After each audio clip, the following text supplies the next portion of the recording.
아세요? 잘 몰라요. 아니 했다면서 했다면서 학교 아니 아뭐 했다고 한 거 아니었어요? 아니었어요. 아 그래? 보신 적은 있어? 이거 중증이야. 중증이야. 나 몰라. 중증계 중증계는 뭐야? 중증이 자 그럼 일단 82페이지 잠깐 볼게요. 자 82페이지 4번에 있는 보기 잠깐 보고 넘어갈 건데 자 여기 자 박무걸의 칭층계와 이대흠의 동그라미는 다 뭐라고 되냐? 부모님의 사랑을 소유라고 있대요. 부모님의 사랑. 자 우리가 보통 이제 부모님의 사랑이라고 한다면은 뭐랑 관련돼 있을까? 무슨 태도? 무슨 태도? 뭐야? 부모님 사랑 없어요?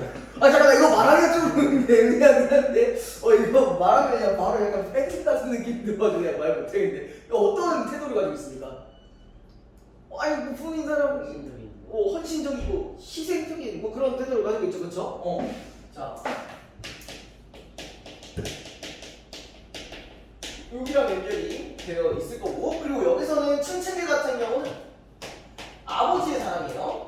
아버지의 사랑이고 그리고 동그라미 같은 경우는 어머니의 사랑입니다. 네. 근데 보통 이제 아버지의 사랑이라고 한다면은 뭐랑 연결이 될까요? 일단 뭘 책임져야 돼? 그렇죠. 가장으로서의 책임을 지고 있어야 됩니다. 가장으로서의 책임을 져야 돼요. 여기에 대한 책임이라고 한다면은 생계 유지를 계속하겠죠. 자, 그러면서 아버지가 만약에 돈을 못 벌어와요. 그럼 우리 다 어떻게 되는 거야? 다 굶어 되시는 거예요. 그죠? 그걸로 인한 책임감을 얘기했다면은 자, 어머니 같은 경우는 조금 더 뭐에 더 가깝냐? 아까 방금 친구가 얘기한 것처럼 헌신적 태도나 혹은 희생적 태도 요게 조금 더 강조된 거라고 보시면 될 것 같아요. 물론 아버지도 희생을 하지만 아버지는 이제 생계랑 관련된 이야기를 한다면 어머니는 말 그대로 요 두 부분에서 좀 더 두드러진다고 보시면 될 것 같아요. 자, 그래서 이제 가족을 위해 헌신하시는 부모님의 모습이 형상화되고 있는데 아버지의 목소리를 진술되는 칭칭계는 자 사다리와 원고지의 형태적 유사성에 착안했다. 자, 여기 두 표현이 나오는데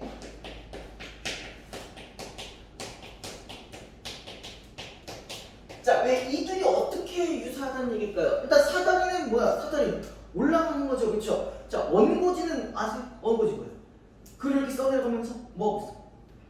내려가고 있죠, 그렇죠? 얘는 어떤 이미지? 상승의 이미지가 있다고 하면 여기는 하강의 이미지가 있다고 보시는 게 좋겠죠. 층층계라는 이 작품 제목 자체가 계단과 관련되어 있는 거예요. 어떤 계단을 올라가? 그럼 1층은 어떤 곳? 가족들이 잠드는 곳이에요. 그럼 2층은 어떤 곳이냐? 내가 거기서 글을 쓰고 있는 공간이에요. 한마디로 생계 활동이 이루어지는 공간이에요. 그럼 내가 사다리를 올라간다는 행위는 생계를 유지하겠다는 그런 뜻이고, 근데 그거에 비해 원고지는 어때? 내가 여기서 생계 활동하면 원고지는 점점 내려가고 있는 거지. 그죠? 그냥 그런 기준으로 봤을 때 형태적 유사성이 있다는 얘기예요. 자, 그 다음에 자식의 목소리를 통해 진술되는 동그라미와 어머니의 동그라미 구분허리의 형태적 유사성에 착안하여 가족에 대한 사랑을 드러낸다. 그러면 허리가 더 굽어진다는 얘기는 뭐야? 여태까지 우리 자식들한테 헌신을 했기 때문에 그걸로 인해서 굽은 허리가 된다는 의미겠죠. 그죠? 자, 다시 그 기준으로 본문 넘어가도록 할게요. 자, 우리가 박무걸 시인이라고 한다면 보통 언제 때 기준? 일제강점기입니다. 박무걸은 그죠? 그래서 여기서도 이렇게 나와 있어요. 적산가옥이라는 말이 나와 있어요. 적산가옥 뭐라고 하세요? 적국이 물러나면서 남겨놓은 가옥이에요. 그러니까 언제예요? 해방 직후입니다. 해방 직후. 자, 우리가 이것도 많이 나오는데 해방 직후라고 한다면요. 어떤 상황인 경우가 좀 많죠? 그렇죠. 혼란한 상황, 그죠? 혼란한 상황이에요. 그렇죠. 그 다음에 다른 나라들, 미국이나 뭐 그런 것들, 러시아들 와가지고 잠깐 통치하고 있었을 시기입니다, 그죠? 그러면 보통 우리 해방 직후랑 관련돼서 나오는 소설들이 또 몇 가지가 있었을 텐데 가장 대표적인 게 미스터 방 있잖아요. 나는 모른다는 표정을 했는데 미스터 방이 뭐야? 걔는 원래 뭐야? 신발을 고쳐주는 그냥 신기루 장수라는 말이에요. 신발 구두 수선하는 사람이에요. 그런 사람이었는데 뭐야 갑자기 해방이 되면서 뭐야 세상이 혼란해지기 시작하고 그리고 그 틈을 이용해서 이득을 받게 되는 거예요.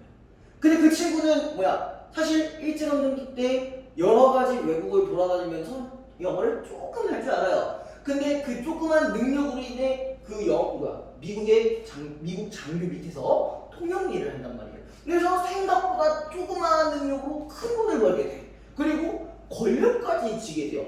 사실 본인의 권력은 아니지만 중간에 이런 말이 나온다. 내가 말만 하면은 그 미국 거기 헌병들 200명 데리고 와가지고 다 쓸어버릴 수 있어요. 이런 식으로 말이 나옵니다. 아무튼 그때 당시에는 이제 혼란한 상황 속에서도 뭐가 발생한다. 그 소시민적 인물들이 생겨난다는 게 이제 대부분의 이제 배경이라는 거예요. 그러니까 우리가 그 시대적 배경을 얘기를 했을 때 우리가 대략적으로 어떤 인물들이 있을 거다, 어떤 상황이 있을 거다라는 건 정도는 생각을 해보시는 게 좋겠죠. 그러니까 얘도 마찬가지예요. 해방된 지 얼마 안 된 혼란한 상황이기 때문에 이 친구가 지금 생계 유지가 힘든 거야. 왜? 자기가 했던 일을 쭉 하려니까. 그러니까 우리가 세상에 대해서 좀 바꿔줘야 되는 거기에 맞게 우리도 바꿔야 되는데 그게 아니기 때문에 조금 힘든 상황이라는 걸 알 수가 있는 거예요. 그러니까 이런 식으로 조금 더 확장하시면은 좋을 것 같다라는 거. 그리고 어쨌든 간에 이 둘이 부모님의 마음에 대한 얘기가 나왔잖아요. 그러면 우리가 이렇게도 생각을 해볼 수 있어. 우리가 처음에 했던 조홍시가라는 그 작품 하나 있었잖아요. 홍시. 그죠? 그거 부분이랑 연결을 해서 또 현대시랑 고전시가가 합쳐서도 나올 수도 있다는 거죠. 그래서 그 부분도 좀 생각을 해주시는 게 좋을 것 같아요. 자, 아무튼 적산가오 구성의 짤막한 층층계라고 있어요. 이 층층계가 어쨌든 제가 계단이라고 말씀을 드렸고요. 여기 지금 말하고 있는 어떤 시적 대상이 되는 부분입니다. 그죠? 자, 계단이라고 하는 것 자체가 어쨌든 층과 층을 나눠줘요. 그렇죠? 1층, 그 다음에 2층으로 나눠진다는 얘기죠. 아까도 대략적으로 말씀드렸지만 여기는 가족들이 살고 있는 거예요. 여기는 생계 활동이 이루어지는 공간이라고 말씀드렸어요. 그 다음에 나는 그 2층에서 밤이 깊도록 글을 쓴다라고 돼 있어요. 글을 쓰는 힘이 미리 얘기했지만 얘는 생계 활동이라고 보시면 좋을 것 같고요. 자, 그 다음에 써도 가랑잎처럼 쌓이는 공허감이라고 나와 있어요. 자, 요거 한번 보실 필요가 있어요. 분명히 얘는 시인인데 왜 시를 쓰면서 혹은 글을 쓰면서 왜 공허감을 느끼는 걸까? 공허감이 왜 느껴질까? 자, 이걸 바로 파악하기 어려우시면 밑에 부분을 한번 보시면 됩니다. 자, 이것은 내일이면 뭐가 된다? 지폐가 된다. 글을 쓴다라는 행위는 뭐였기 때문에? 돈이 되기 때문에. 자, 그러면요. 얘랑 연결이 어떻게 되는 걸까? 어쨌든 얘는 글을 쓰는 사람이에요.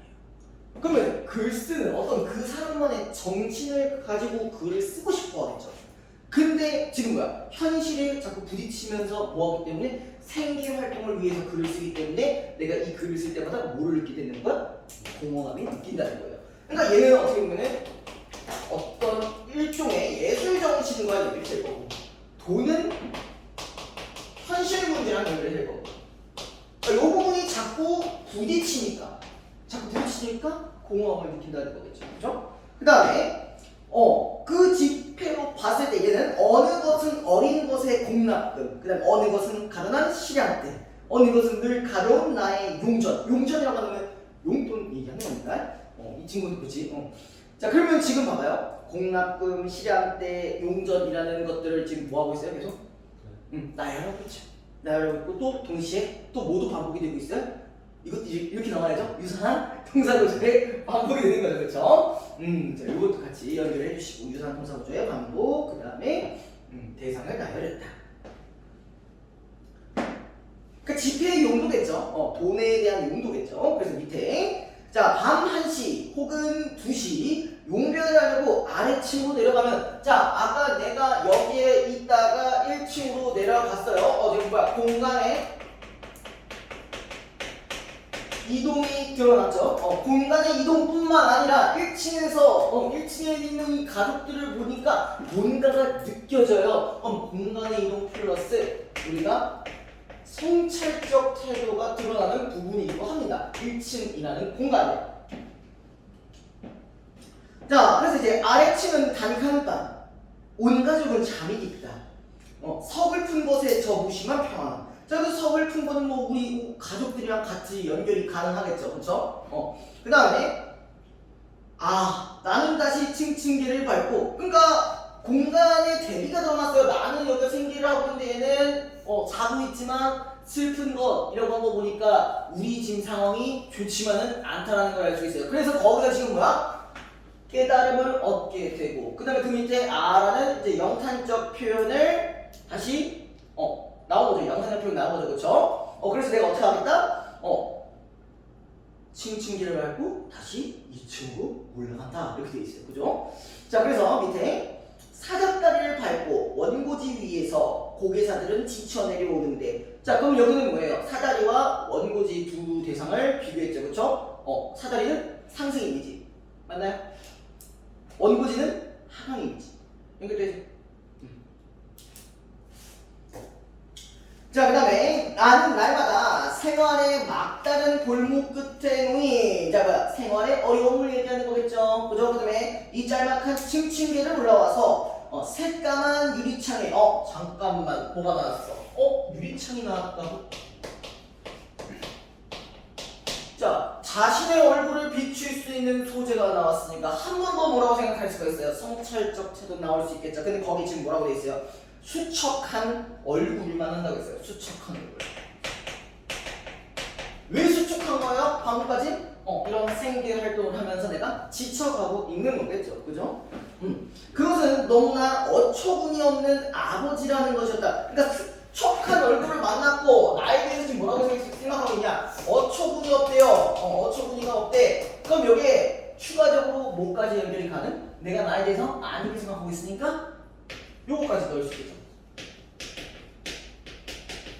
네, 자주적 태도까지도 뭐 있을까? 있겠죠. 그 다음에 아버지라는 것이 있으니까 이 아버지라는 그 시어 자체에서는 뭐까지 볼 수가 있냐? 아버지라는 이 단어에서 책임감을 느낄 수 있는 부분이 되겠네요. 그죠?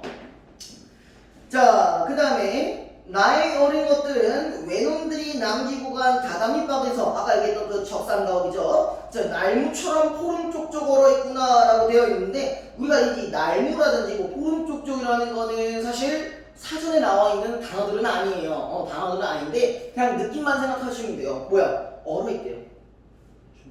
추운 것이, 그치? 그러니까 우리가 좀 약간 안쓰러운 이제 가족들의 모습을 지금 떠올리고 있는 거죠. 자, 그 다음에 이제 나 부분 좀 보도록 할게요. 자, 가 부분 이해되셨나요? 자, 어머니는 말을 둥글게 하는 버릇이 있다라고 했어요. 자, 첫 번째, 우리 어머니라는 대상을 통해서 얻은 성질이라는 게 이제 말을 둥글게 하는 성질이 있대요. 자, 그래서 오느냐 가느냐라는 말이 어머니의 입을 가면은 온갖 한가가 되고, 그럼 이건 뭐야? 방언이니까 우리가 뭐랑 연결? 향투성 연결 가능하겠죠? 우리가 보통 방언이 나온다고 하면은 이런 부분이랑 연결이 가능할 거예요. 이거 예전에 얘기한 적 있나요? 향토성을 느낄 수 있는 요소가 크게 두 가지가 있다고? 지역명이랑 지역명, 그 다음에 방언들, 그런 부분을 통해서 두 가지 알 수 있다고 했었어요. 기억나시죠? 그죠? 그래서 자느냐 사느냐라는 말은 뭐 장가 사가가 된다. 그래서 나무잎도 그저 푸른 것만은 아니어서 밤나무 잎은 푸르댕댕해지고 밭에서 일하는 사람을 보면은 일하가 내가 하기에, 이건 좀 말이 어려울 수 있지만 그냥 이 부분은 무슨 말을 하고 싶은 거냐면은 어머니의 그 말버릇을 얘기하는 거지, 그치? 동그라미가 들어간다라는 말버릇을 얘기하고 있는 거예요. 그래서 장가 가는가 말은 장가 간가가 되고, 애기 낳는가라고 하면 난가가 된다. 그 다음 밑에 강간한가 이렇게 쭉 뭐 수시로 사용되는 어머니의 말에는 한사코 이응이 다른 것들을 떠받들고 있다. 자, 여기서 중요한 포인트 뭐냐면 떠받들고 있어요. 자, 이응이라는 부분이 다른 것들을 떠받고 있어. 자, 이거 무슨 뜻일까?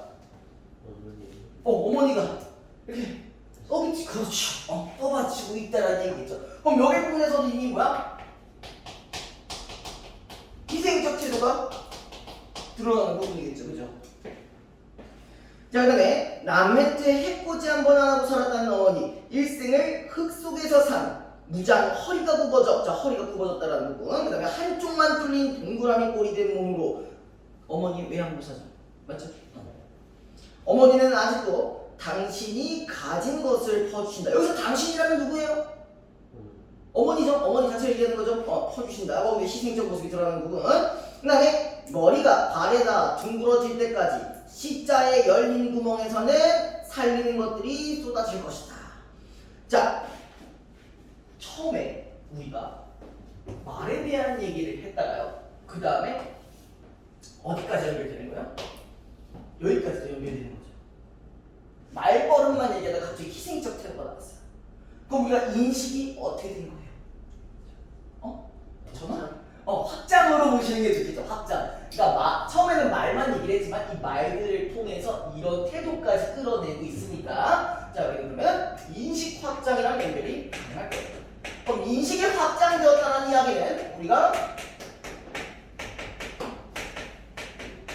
정층적으로 인식을 했다라는 부분도 연결이 가능합니다. 같은 말입니다. 자, 그 다음에 우리들의 받침인 어머니는 한사코 오순도순 살아라이 당도를 한다. 오순도순 살아 당도를 한다. 그 다음에 어머니는 자 마지막에 이렇게 있죠. 말을 둥글게 하는 거랑 지금 모든 것을 둥글게 하는 버릇이 있다. 그럼 이 부분을 통해서 확실히 내가 점층적 구조라는 걸 알 수가 있어요. 자, 말에서 모든 것으로 커졌기 때문에. 그래서 제가 아까 말씀드린 이 부분이랑 연결이 된다는 얘기예요. 되셨나요?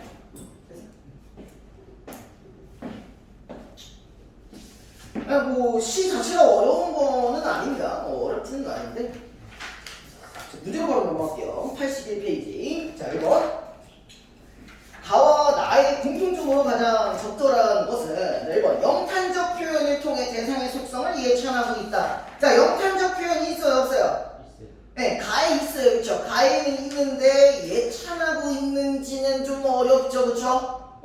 자, 제가 이런 얘기도 한번 하려고 했었어요. 보통 여러분들이 은근히 틀리는 부분들이 이런 건 공통적인 표현들, 그치? 공통점을 찾는 부분들 혹은 서술상 특징을 물어보는 그런 문제를 의외로 틀리시더라고요. 의외로. 다 그렇지는 않겠지만.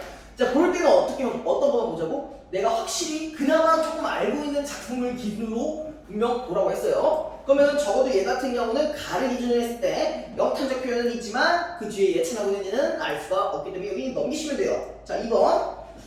그러니까 이런 걸 안 하셨으면 좋겠어. 가와 나를 한 번에 막 장악하려고 이렇게 하면은 시간이 너무 오래 걸려요. 한 번에 장악하시는 것보다 하나를 기준으로 계속 이렇게 대조를 해보시는 게 좋을 거예요. 자, 2번. 유사한 구조의 문장을 열거하여 시적 의미를 강조하고 있다. 자, 가에 있어요, 없어요? 유사한 구조의 문장 있었잖아. 어느 것은 뭐였고, 어느 것은 뭐 이런 거잖아. 그걸 통해서 지금 뭐야? 시적 의미. 내 돈에 대한 의미를 강조하고 있는 거죠, 그렇죠? 그럼 나에도 그 부분이 있냐? 나의 그런 거 두 가지 있었잖아요. 나의 첫 번째 줄, 어머니는 말을 둥글게 하는 버릇이 있다. 그 다음에 어머니는 모든 것을 둥글게 하는 버릇이 있다. 이 부분이 이제 뭐야? 유사한 문장 구조의 반복이죠. 그리고 동시에 시적 의미, 뭐야? 어머니의 희생을 얘기하고 있는 거지. 2번이 정답이겠네요, 그죠? 자, 그 다음에 3번 보시면은 시간적 배경을 활용했다. 시간적 배경이 가에는 일단은 있기는 해요, 그쵸? 맞아요? 깨달음 없는 화자의 모습. 있죠? 시간이 돼서 우리가 용변하러 내려가면서, 1층 가서 이제 가족들을 보니까 내가 지금 성찰하는 부분들이 있다고 했었죠, 그쵸? 수척한 내 얼굴도 보고 했었는데, 자, 나에는 그런 게 있었나?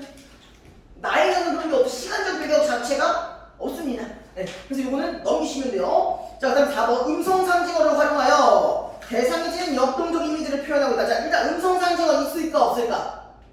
있어요. 어디? 포름 쪽쪽 있죠? 근데 뭐가 문제야? 역동적 이미지인지 모르지. 왜? 얼어붙고 있다며. 정적이죠. 그죠? 그래서 이건 아니고요. 자, 5번. 표면에 드러난 화자가 청자에게 말을 건네는 방식. 자, 말을 건넨다라고 한다면 당연히 뭐가 있어야 돼요? 도노법이라든지 아니면 청자가 존재를 하든지 뭐 그런 게 있어야 되는데 얘는 뭐에 좀 더 가깝습니까? 독백에 가깝죠. 그죠? 독백에 가깝기 때문에 드러나는 부분이 있습니다. 자, 그럼 2번. 기어에서 미음에 대한 설명으로 적절하지 않은 것은 자, 기억이 뭐냐? 나는 그 2층에서 나는 방이 있도록 글을 쓴다라는 부분. 자, 가족의 생계를 책임지기 위해 노력하는 상황 맞죠? 그다음에 2번 니은이 어느 것은 가난한 실향 때. 자 뭐야? 가정 형편이 넉넉하지 않은 처지. 실향 때라는 게 뭐예요? 뗄감과 식량을 마련할 비용인가 그 돈도 없을 정도로 가난하다는 부분 연결이 가능할 거고요. 자, 디귿은 지금 뭐야? 새까만 유리창에 수축한 얼굴을 만든다는 부분. 자, 3번에 글을 쓰는 일을 천직이라 여긴 태도. 그게 될 거면 이게 있어야 되는데 지금 사실 얘 뭐야? 공허하다는 얘기를 하고 있었잖아요. 그쵸? 그럼 전혀 해결이 안 되겠죠? 그죠? 3번이 정답입니다. 그다음에 4번 리을이 뭐냐? 리을이 나 부분에 한사코 이응이 다른 것을 떠받들고 있다. 항상 남들을 존중하며 살아왔다. 연결이 충분히 가능하겠죠? 그쵸? 나 미음 5선 노선 살아의 당부를 한다. 자, 자식이 늘 의족해 지내기를 바라는 어머니. 너무 쉽죠?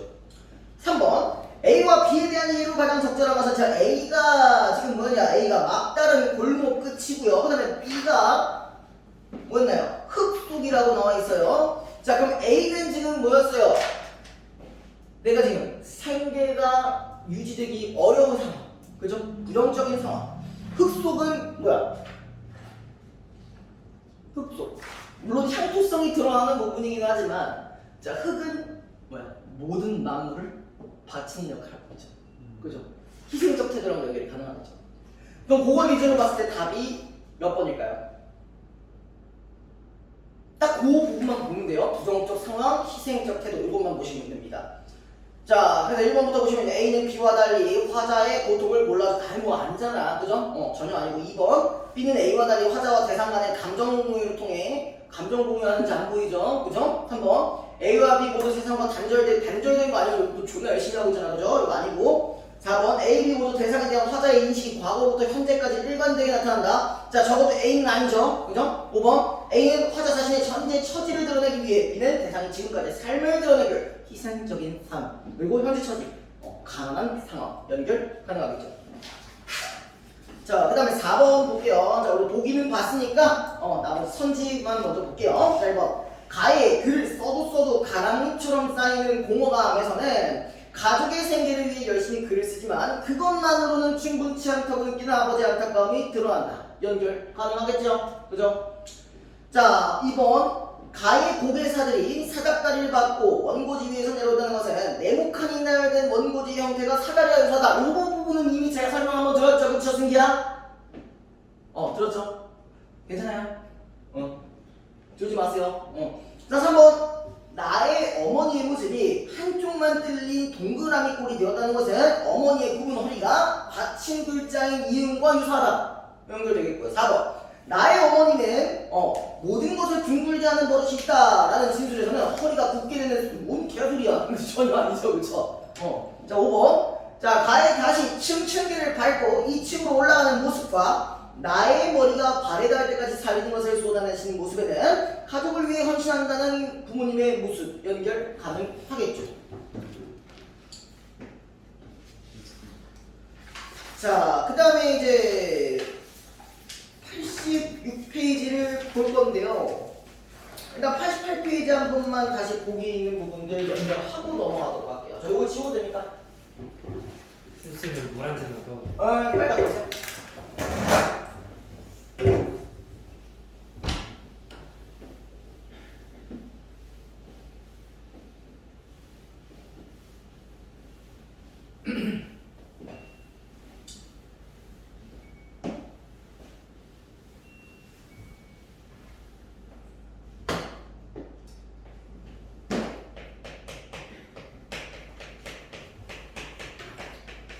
아마 요 작품 같은 경우는 여러분들이 뭐 내신으로 뭐 따로 메모 지문으로 봤을 수도 있는 작품일 거예요.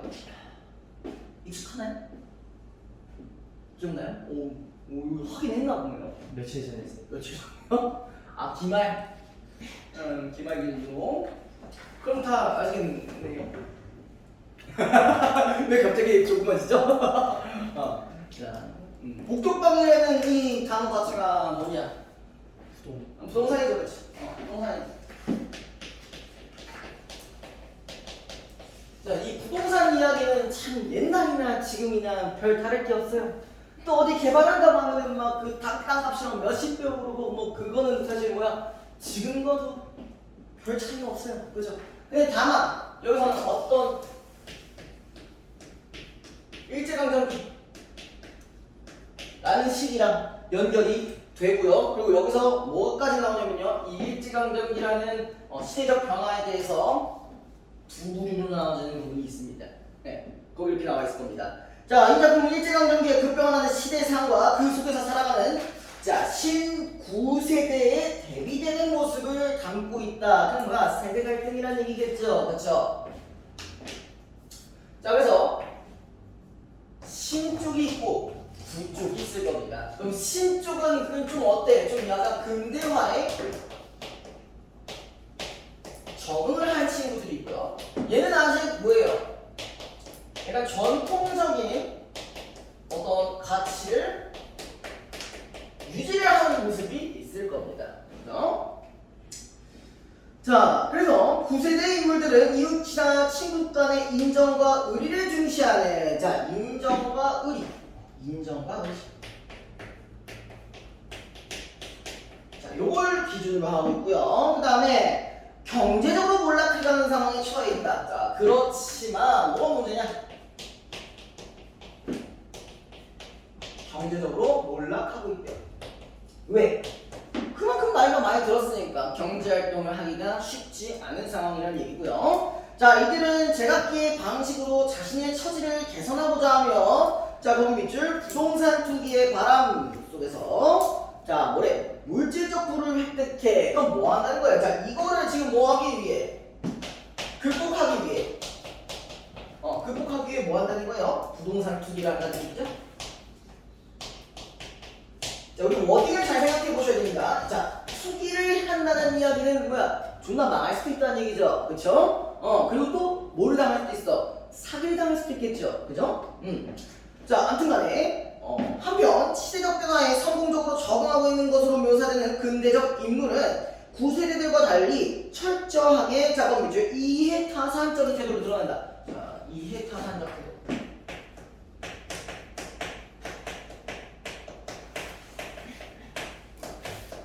자, 이 부분은 다른 어떤 개념과 연결이 가능할 텐데 그게 뭘까요? 그렇죠. 같이 나옵니다. 소시민적 태도. 그렇죠? 이렇게 연결이 될 겁니다. 자, 이로 인해 9세대와 갈등을 빚는다. 우리가 보통 소심적인 물이 나오는 경우에는 크게 어떤 경우냐? 시대가 혼란하거나 시대가 바뀐 지 얼마 안 됐을 때 그럴 때 이런 인물들이 슬슬 나오기 시작합니다. 자, 아무튼 다시 이제 본문으로 이제 넘어가 볼 건데 자, 본문으로 넘어가시면요. 어찌되었 간에 우리가 두 부류로 나눌 필요가 있겠죠. 신세대와 구세대 이 두 가지 부류로 나눠볼 수가 있겠는데 자, 일단 첫 번째 누가 있냐? 초시라는 인물이 있어요. 이 초시가 누구냐? 초시가 어떤 여기 딸이 중간에 나올 겁니다. 그쵸? 딸이 나오는데 그 딸의 아버지입니다. 초시. 그리고 그 옆에 딸 뭐 어떻게 이렇게 둘이 연결이 되니까 크게 상관할 건 없을 것 같아요. 근데 다만 제가 일부러 이렇게 해준 이유는 뭐냐? 요 둘 간의 차이가 있다는 걸 얘기를 해주고 싶은 거겠죠, 그죠?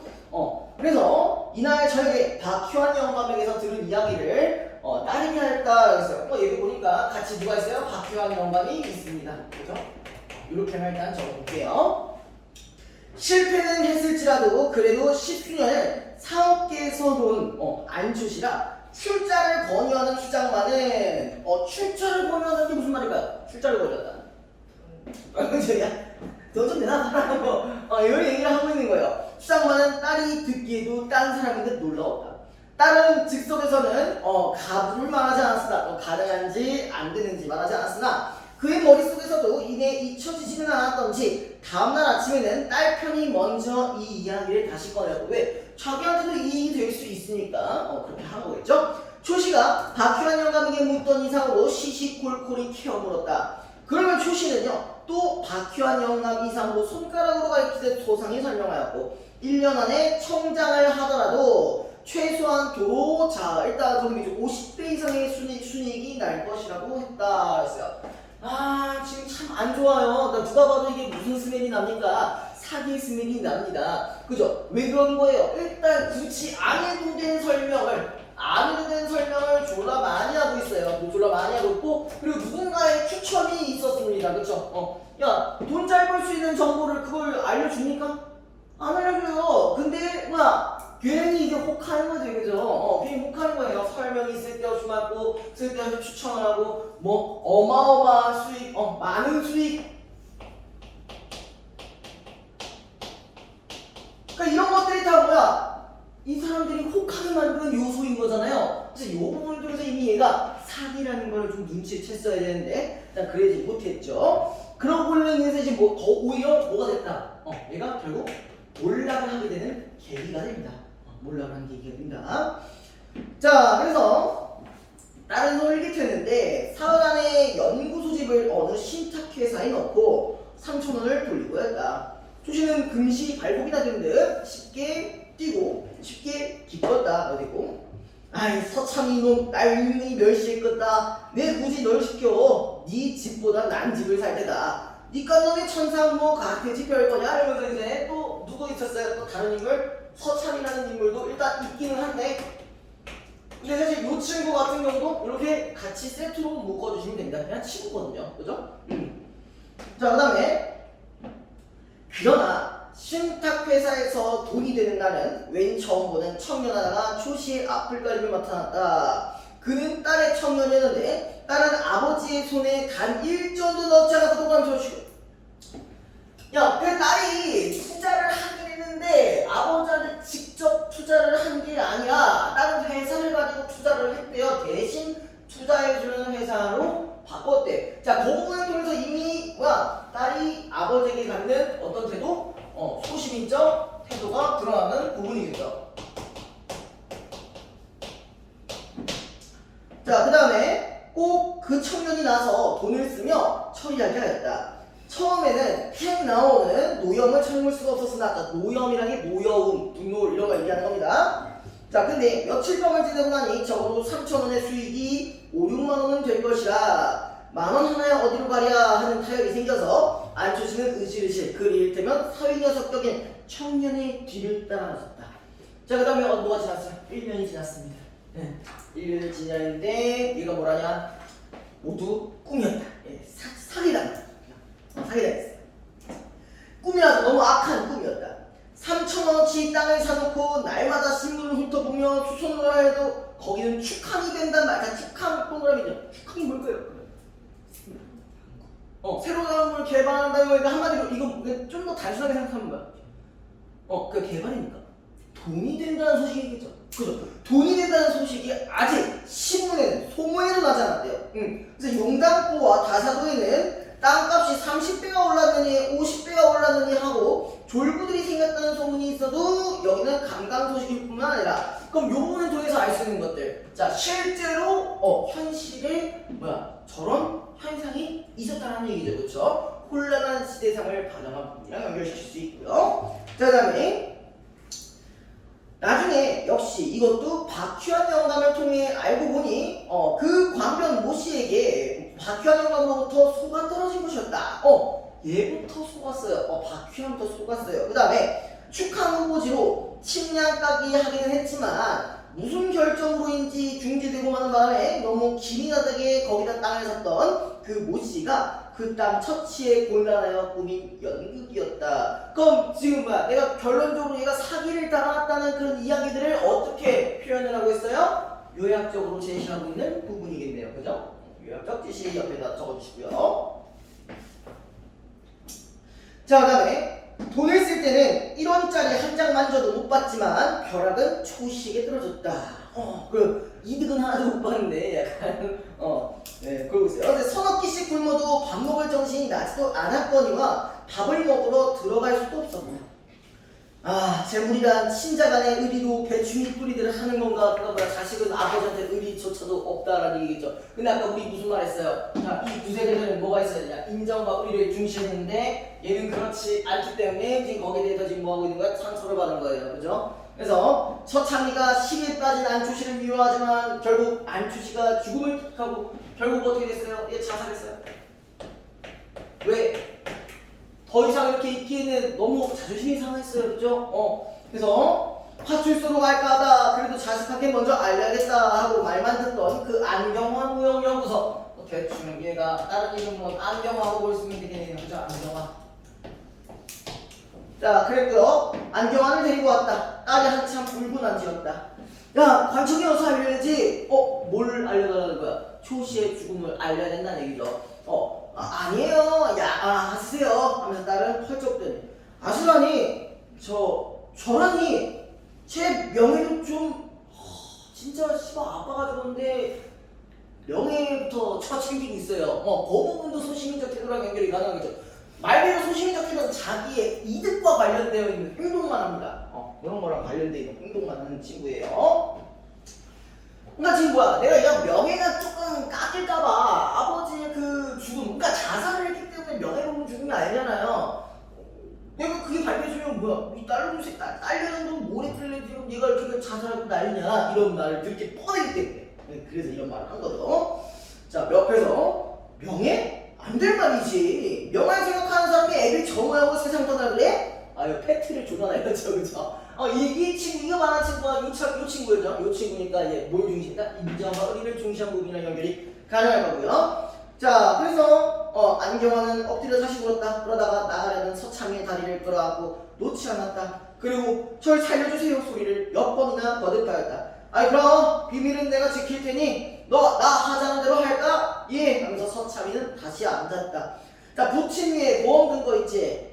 네 그 간이보험이요. 그 원범이들 그 얼마나 타게 되나? 그러니까 480원이요 라고 해서 대충 보니까 지금으로 따지면 480만 원 정도 나오는 것 같아요. 그죠? 그 부친위에 들었으니까 그 부친위에서 다 써야지. 그래서 그럼요. 아유 그러면은 그 돌아가니가 그 늘 속삭을 입을 속삭스를 입고 했어. 그래서 상등털 샤스를 사다 입히고, 그러니까 장례식 때 좀 좋은 옷 해주고, 그다음에 그 후에 진견으로 수의윌스 구슬에 맞춰지게 하고, 그 선산이 있나 묻힐 때가 그러니까 뭐 무덤 자리 찾아보고 있는데 아유 뭐 웬걸요 없어요. 그래서 그러면 공동묘지라도 그 특등지로 널찍하게 사고 장례식을 장하게 해야 말이지. 초라하게 해버리면 내가 그저 안 있을게요. 그냥 알아들어? 그래서 이제 안경화는 그제야 이제 핸드백을 열고 눈물 젖은 얼굴을 닦았다. 자, 여기서 핸드백도 좀 나름대로 한번 째려보실 필요는 있겠죠, 그렇죠? 우리가 소시민적인 태도랑 연결이 될 수 있는 부분들이죠. 물질 만드는 것이랑도 연결이 될 수 있고요.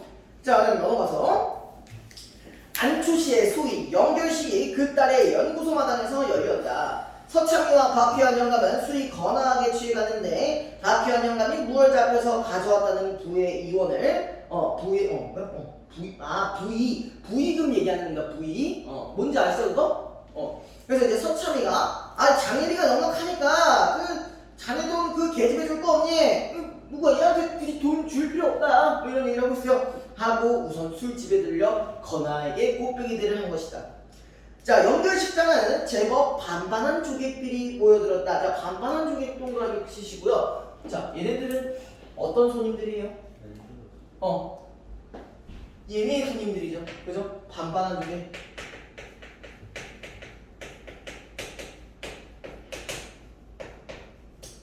혹시 이거 들어보신 적 있으세요? 우리가 경조사의 대표적인 그 것들이 두 가지가 있어요.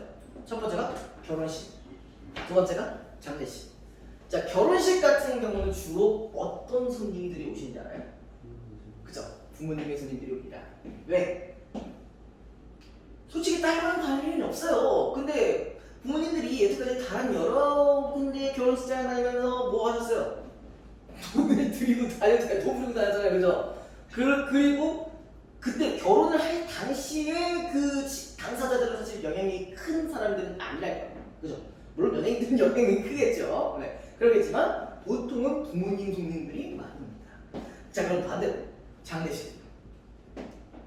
안 싫어서 모르시죠? 취급이 너무 이상한 거죠? 자, 장례식 같은 경우는 죽은 사람의 친한 분들이 올까요, 과연? 물론 정말 좋아했던 사람이라면은 올 수도 있어요. 정말 각별하게 생각하는 사람들은 거기 올 수도 있어요. 근데 그것 때문이 아니라 그 사람의 자식들의 사람들입니다. 네. 실제로 관련이 없어요. 그러니까 없지만 어쨌든 계속 유지해야 되는 관계는 뭐예요? 자식들이니까. 그죠? 그래서 그거랑 관련된 사람들이 왔다라고 판단을 하시면 됩니다. 자, 그래서 쭉 예복을 차리고 온 사람들도 두어 있었는데 모두 고인을 알아온 것이 아니고 무용과 안경화를 보아온 사람들 같았다. 그 중에는 고인의 슬픔을 알아오는 사람인지 덩달아 기분으로 우는 사람인지 울음을 삼키느냐고 끽끽하는 사람도 있었다. 자, 그런 사람들은 누구에 좀 더 가까울까? 여기에 있는 사람들에 조금 더 가깝겠죠. 그죠? 여기에 있는 사람들과 가깝겠죠. 자, 안경화도 제법 눈이 젖어가지고 신식 상복이라나 공단 같은 새까만 양복으로 관 앞에 나와 향부를 놓고 절하였다. 그 뒤를 따라 한 20명 관 앞에 와꾸벅거렸다. 그리고 뭐라고 짓거리고 나가는 사람도 있었는데 그들의 분양이 거의 끝난 듯 하였을 때 에헴 하고 얼굴이 시뻘건 서참이도 한마디 참을 수 없던 듯이 나섰다. 자, 얘네 지금 어떤 상황이었어? 이 둘 뭐 먹었어? 술 처먹었죠? 그죠? 술 처먹었으니까 이제 뭐야? 술 먹으면 보통 나오는 그 특징들이 있어요. 기능이 있고 특징이 있을 겁니다. 자, 첫 번째. 뭐야? 그거 어떻게 하시죠? 네? 그걸 어떻게 하시죠? 아니 부닥지 앞으로 경험에 기반한 것이 그런 것이 아니었나? 그건 아니죠? 응. 잠깐만, 경험인가? 네, 내년에 많이 하시면 됩니다. 일단 봐봐요. 이거 얘기를 했는지 모르겠는데 이거 하도 얘기 없이 술의 기능? 얘기한 적 없어요? 문화작품에서 나오는 어떤 술의 기능이 몇 가지가 있는데 아까 첫 번째 같은 경우는 아까 방금 말씀드린 대로 진심이 나오죠. 진심이 나오고 이게 뭐라고 연결되냐면 감정이 좀 격해질 수 있어요. 그죠? 그냥 두 번째는 뭐냐면요. 우리가 요거는 대표적으로 알만한 부분들이 크게 두 가지가 있어요. 청산별곡 이랑 농무. 이 둘이 그 작품에서 술을 처먹는 이유는?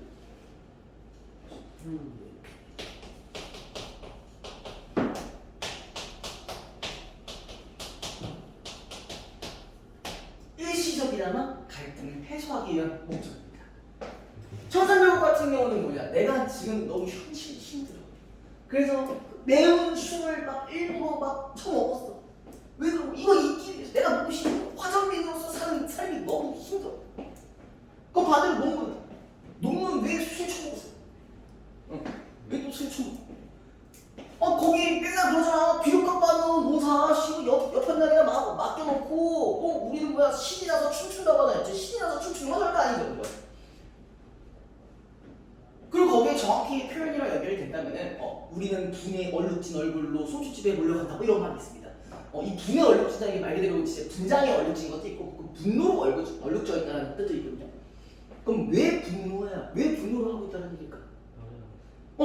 지금 우리가 아무리 현실을 고쳐보려고 노력을 해도 답이 안 나오는 상황이니까 우리가 지금 분노를 가지고 소주집에 간 거예요. 그럼 그거 먹으면서 잠깐 잊고 그럴 겁니다. 네. 이런 두 가지의 기능이 있다는 건 기억해 주시고요. 그 다음에 자, 또 어디까지 있었냐? 우리 서참이 부분이 있었죠. 향을 한 큼이나 집어넣어 연기가 시커멓게 올려섰더니 불이 일어났다. 후후 불어 불을 끄고 수염을 한번 쓰다듬고 절을 했다. 그리고 다시 하더니 조사를 하였다. 야, 나 서참일세 알겠나? 그 자네 참 호살세 호사야. 그 잘 죽었느니 자네 살았으면은 이 말 호사해보겠냐? 이제는 그 안전다리 고칠 걱정도 없고 아무튼 그러니까 너 이제 가난한 생활 할 필요 없고 너 잘 살아 뭐 이런 얘기겠죠. 하는데 박희환 영감이 들이서니 아따 이 사람 그 취했네요 하면서 서창이를 밀어냈다. 근데 박희환 영감도 마찬가지야. 뭐야? 가슴이 답답하였다. 분양을 하고 무슨 소리를 한마디 했으면 속이 후련이 트일 것 같아서 잠깐 멋짓하고 서 있어 보았으나 하면서 이제 울음이 먼저 터져 그만 나오고 말았다. 그러니까 여기서 나오는 이 박희환 영감과 서창이 이 두 인물을 못 찾아가지고 요것 때문에 지금 상당히 슬퍼하고 있는 거죠, 그렇죠? 네, 그렇게만 연결시키면 되고요. 다시 문제로 볼게요. 자, 1번 A의 서술상 특징. 이거 A 우리 뭘로 정리했어요? 요약은 제시로 정리했으니까 바로 찾을 수 있는 답이 나오겠죠. 뭐야? 이야기 밖에 3번. 이야기 밖에 서술자가 중심 인물이 겪은 사건 전모를 요약적으로 서술하고 있다라는 부분 바로 연결이 가능할 거고요. 자, 그 다음에 2번. 땅에 대한 이해로 적절하지 않은 것은 토론은 좀 쉽겠네요. 그죠? 1번. 광변 모씨. 모씨가 그 사기친 새끼죠. 축향이 될 것이라는 기대를 가지고 땅을 샀었지. 미리 샀었죠. 너무 빨리 사가지고 그걸 지금 뭐 하려고 처리한 거잖아요. 그죠? 2번. 박희환은 안주 씨에게 땅의 가격이 오를 것이라는 정보를 전해주었다. 그치? 이걸 얘한테 말을 하니까 가자! 하면서 막 질러버린 거 아니에요. 여러분들 그 옛날에 그 코인도 유명한 것도 있었잖아요. 뭐 이제 도지코인 같은 거 있잖아요. 막 그 시바 얼굴이 많이 이상하다. 그 얼굴 있단 말이야. 한 3일 지났는데 막 100원에서 갑자기 400원이 오른 거예요. 그래서 막 사람들이 미쳐가지고 야 가자! 하면서 그랬단 말이에요. 그 짤이 하나 있단 말이에요. 알아요? 혹시 약간 주식이나 코인 쪽으로 짤이 되게 유명한 게 있는데 한 6살짜리 애기가 막 이렇게 기도하면서 가자! 하면서 있었단 말이에요. 갔는데 어떻게 돼? 한 600원, 700원까지 오르다가 갑자기 반토막. 이렇게 된 거야. 어쨌든 네 그랬었는데 지금 3번 요거는 맞는 말인데 저 오를 것이라는 정보를 줬죠. 3번 안경화는 연구소집을 담보로 하여 땅을 매입하기 위한 돈을 신탁회사에서 빌렸다. 이거 맞는 말이겠지. 대신 투자하는 거잖아. 그죠? 4번 안추씨는 안경화가 청년을 보내자 자신은 땅으로 인한 이익을 얻을 수 없음을 깨달았다. 딱히 그건 아니죠. 이익을 받긴 받는데 뭔가 회사를 통해서 하는 거니까 조금 좀 찝찝했을 거예요. 그죠? 그리고 그게 결국 나중에 뭐가 돼요? 빌린 거잖아요. 그럼 담보로 잡은 거 다 날아간단 말이에요. 그죠? 그다음 5번 안초시는 안경화가 땅에 투자하기로 하자 자신을 멸시한 서참에게 서육하기도 생각했다. 그러니까 나중에 나 니보다 더 큰 집 살 거야 이런 말 했었잖아요. 그죠? 연결이 될 겁니다. 그다음 3번 자, 기억 미입에 대한 설명으로 적절하지 않은 것은 기억이 지금 그 80페이지 제일 밑에 재물이란 친자간의 의리 거기 부분이에요. 자, 1번 안초씨가 돈 문제로 인해 딸과 불화하게 된 자신의 처지로 한탄하고 있다. 맞죠? 그 다음에 2번 니은이 그 다음 페이지에 나올 건데 84페이지에 보이시죠? 중간 부분 뒤에 아니라요 얕으세요 이게 뭐예요? 신고 안 했으면 좋겠는데요. 이런 느낌이잖아요. 그죠? 이거 안경화가 서참이 말을 듣고 당혹감을 드러내고 있다. 맞죠? 3번. 이것이 명예 안 될 말이지, 이 부분 이제 서참이가 말한 부분인데, 서참이가 안추씨를 죽음에 이르게 한 책임이 있다며 안경화를 책망하고 있다. 그렇죠? 네가 명예를 가지고 있었으면은 죽이지 말았어야지 이런 얘기를 하고 있는 거잖아요. 그죠? 4번.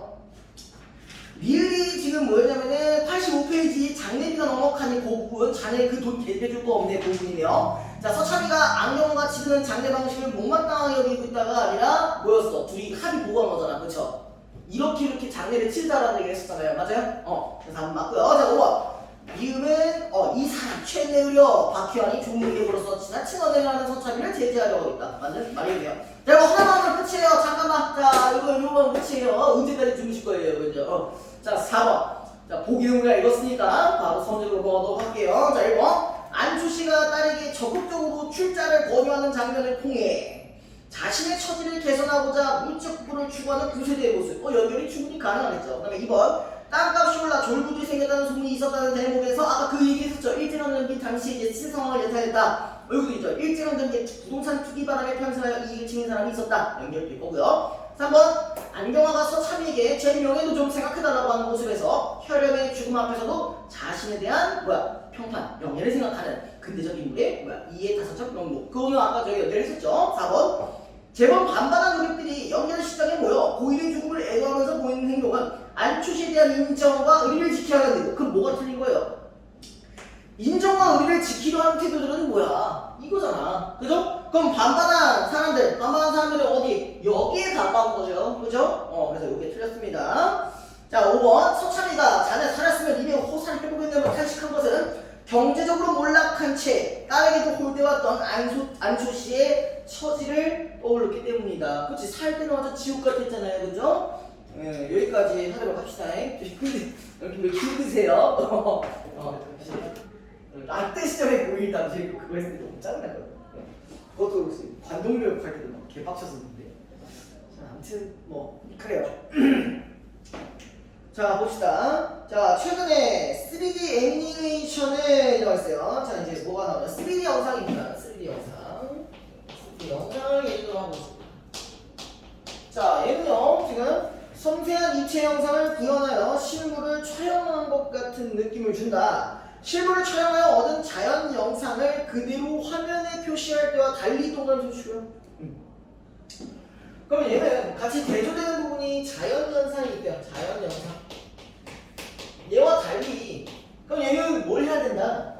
3D 합성 영상을 생성, 출력하기 위해서는요 모델링과 렌더링을 거쳐야 된다라고 되어 있어요. 여기서는 모델링,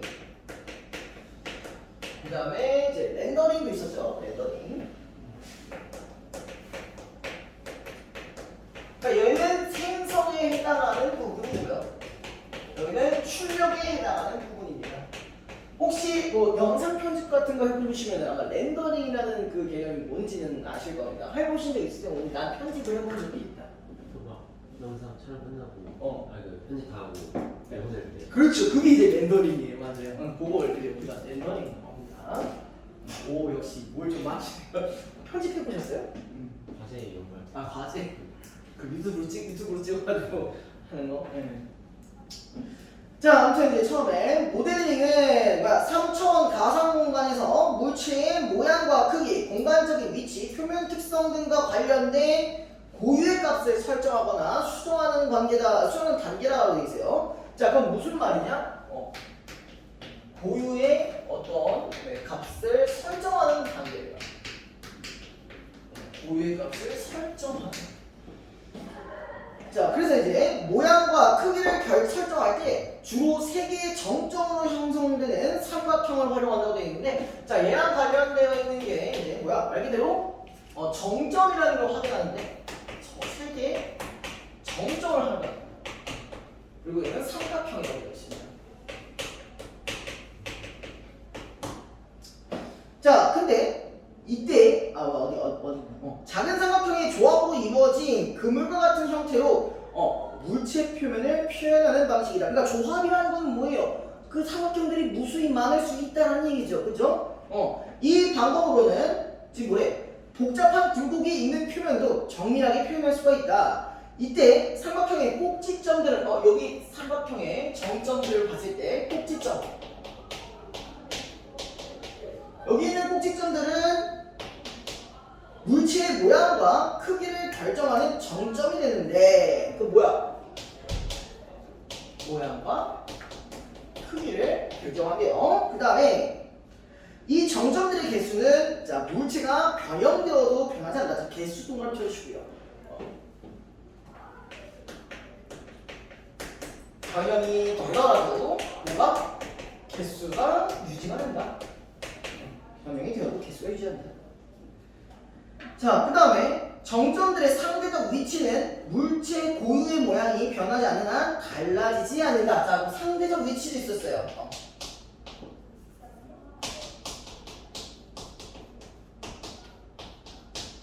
얘도 변하지 않는 걸 그냥 유지라고 좀 적어드릴게요. 비슷한 말이니까요. 근데 여기서도 지금 뭐가 안 되는 경우? 모양이 변하지 않으면 상대적 위치로 계속 유지가 된다는 거예요. 그럼 한마디로 모양, 그 물체의 모양 자체가 바뀌면 바뀔 수가 있다는 거죠. 그러니까 크게 하든 작게 하든 위치 자체는 변하는 부분이 없습니다. 네. 자, 그 다음에 물체가 커지거나 작아지는 경우에는 정점 사이의 간격이 넓어지거나 좁아지고, 그지? 아까 그 물체 고유의 모양 말하는 거 말고 크기를 얘기하는 거면은 당연히 커지면 커질수록 정점 사이의 거리가 벌어지겠죠. 그죠? 그 다음에 가까우면 가까울수록 정점 사이의 거리가 좁아지겠죠. 그죠? 자, 그 다음에 회전하거나 이동하는 경우에는 정점들이 간격을 유지, 동그라미 쳐주고요. 간격을 유지해주고요.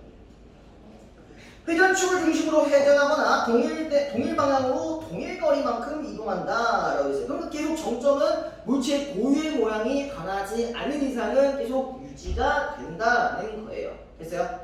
거리가 멀어질 수는 있어도 유지가 된다. 자, 그래서 물체 표면을 구성하는 각 삼각형 면에는 자, 삼각형 써주시고요. 얘는 뭐래? 고유의 색과 질감 등을 나타내는 표면 특성이 하나씩 지정된다라고 했어요. 그럼 여기에 나오는 이제 정점을 이룬 삼각형 자 면에서는 이제 뭐가 있을 수 있다? 표면 특성이 있다. 표면 특성이 각각 지정이 될 수 있다. 이렇게 정리해 주시고요. 자, 공간에서의 이치에 대한 정보인 이 데이터를 활용하여 이 데이터가 뭐예요?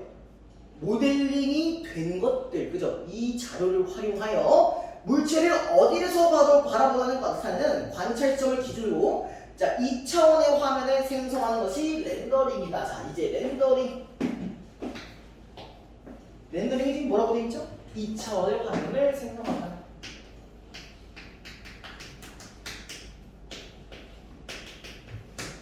화면을 생성한다. 그 다음에 자 전체 화면을 잘게 나눈 점이 화소인데 정해진 개수의 화소로 화면을 표시하고 각 화소별로 밝기나 색상 등을 나타내는 화소값이 부여된다. 자 화소라는 얘기 들어보신 적 있으시죠?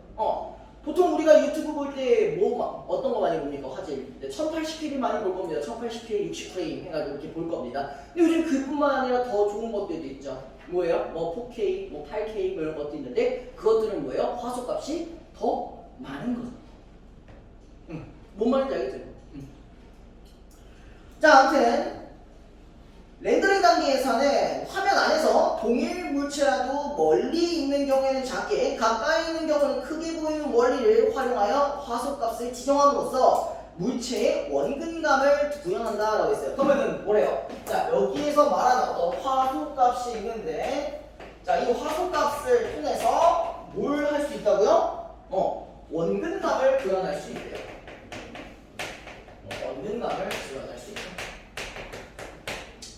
자, 그 다음에 화면을 구성하는 모든 화소의 화소값이 결정되면은 하나의 프레임이 생성된다. 저기서 이제 뭐가 나온다? 이게 다 되면은 프레임이 나오는데 프레임이 뭔지 아세요? 프레임. 아까 제가 이런 말을 한 적이 있었어요. 아까 뭐 1080p 60프레임 이런 말 얘기 했었어요. 네. 초당 프레임. 네. 초당 몇 개의 영상이 들어가냐는 거거든요. 그러니까 초당 보통 우리가 30프레임이나 왜 졸려? 자, 보통 우리가 여러분들 넷플릭스에서 보는 그런 약간 애니 같은 거 있잖아요. 뭐 요즘 뭐 예를 들어서 뭐 귀칼 같은 거, 김열의 칼 갑자기 눈이 너무 대주겠어요. 김열의 칼 같은 그런 애니메이션 같은 경우는 30프레임입니다. 아마 그게 60프레임짜리 영상도 있긴 한데 그걸 보면 되게 부자연스럽고 너무 부드러워. 뭐가 여러분 무슨 여체동물 같아 애들이. 그러니까 그런 게 있는데 아무튼 그거 같은 경우는 30프레임 1초당 30프레임. 그 다음에 60프레임은 1초당 60프레임. 근데 그 장면 하나하나가 프레임. 됐죠? 그래서 아무튼 이 프레임이 생성이 되는데 어디 갔니? 어디 갔냐? 나 왜 지금 안 보이지? 이를 화면 출력 장치를 통해 모니터에 표시하면은 정지 영상이 완성된다. 이거 영상 하나네요. 그래서 모델링과 렌더링을 반복하여 생성된 프레임들을 순서대로 표시하면은 동영상이 된다. 한마디로 뭐야? 프레임이 많아지면 이거 자체가 하나의 동영상이 된다.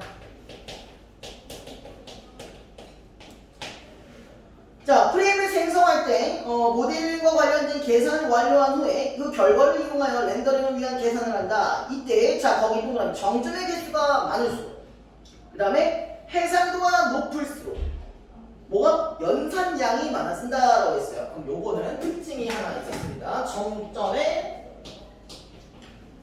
개수가 많아질수록 그 다음에 화소가 높을수록 더 연산도 길어진다는 얘기였어요. 연산도 길어진다. 자, 그래서 컴퓨터의 중앙 처리 장치는 자, 그럼 이제 여기부터 이제 다른 얘기라고 했습니다. 네. CPU 같은 경우는 여러분도 아시는 부분들이 있을 겁니다. 그렇죠? 이거 우리가 중앙 처리 장치라고 얘기하는데, 자 데이터 연산을 하나씩 순서대로 수행한대요. 자, 얘는 연산을 어떻게 한다고? 한 개씩. 순서대로 하고 있대요. 그래서 이걸 보면 느낌이 좀 오실 것 같은데, 자, 그렇게 과도한 양의 데이터가 집중되면 미처 연산되지 못한 데이터가 차례를 기다리는 병력한 상동을 켜주시고요. 자, 이게 얘는 문제가 뭐냐면요. 일단 CPU 자체는요, 처리 속도가 매우 빠릅니다. 졸라 빨라요. 근데 문제가 뭐냐? 하나밖에 못해요. 여러분 이거 생각해 봅시다. 예를 들어서 우리나라 도로 중에 제한 속도가 400km짜리가 있다고 쳐봅시다. 근데 차선이 하나밖에 없어. 그럼 내가 아무리 빠르게 뭘 하고 싶어도 안 되겠지. 차가 막히면 갈 수가 없어. 그런 차이입니다. 그래서 그걸 극복하기 위해 만든 부품이 이제 그래픽 카드예요. 그래서 아무튼 넘겨보시면요, 프레임이 완성되는데 오랜 시간이 걸린다라고 돼 있어요. 근데 CPU의 그래픽 처리 능력을 보완하기 위해 개발된 그래픽 처리 장치는, 그래서 여러분들이 컴퓨터를 살 때 CPU만 사는 게 아니라 그래픽 카드 사는 이유가 그런 것 때문인 거예요. 자, 그럼 여기랑 반대로 GPU라고 하죠. 여러분 그래픽 카드. 그래픽 카드 졸라 비싸죠. 하나당 막 최소 막 80만 원, 90만 원 이렇게 한답니다. 저도 제 컴퓨터가 예전에 그때 당시 한 3년 전에 맞춰서는데 그게 총 한 180만 원 정도 들었어요. 근데 그 중에서 CPU 값이 한 50만 원, 60만 원 정도 했었고요. 그래픽 카드가 85만 원인가 90만 원 했어요. 그거보다 그게 더 비싸. 그죠? 근데 그거 덕분에 지금도 막 여러 가지 게임을 해도 전혀 밀리지 않고 편집할 때도 아주 잘 되고 있습니다. 아무튼. 네. 저는 편집을 진짜 많이 합니다. 네, 그럼 이제 여러분들 수업 영상 편집하는 것도 있을 거고요. 그러니까 그 영상 파일이랑 녹음 파일이 있어가지고 이걸 두 개를 겹친 다음에 영상에 있는 오디오를 빼고 녹음기에 있는 오디오만 갖다 쓴 다음에 잘라가지고 붙여서 편집하는. 그것도 이제 렌더링의 개념이 들어가겠죠, 그죠?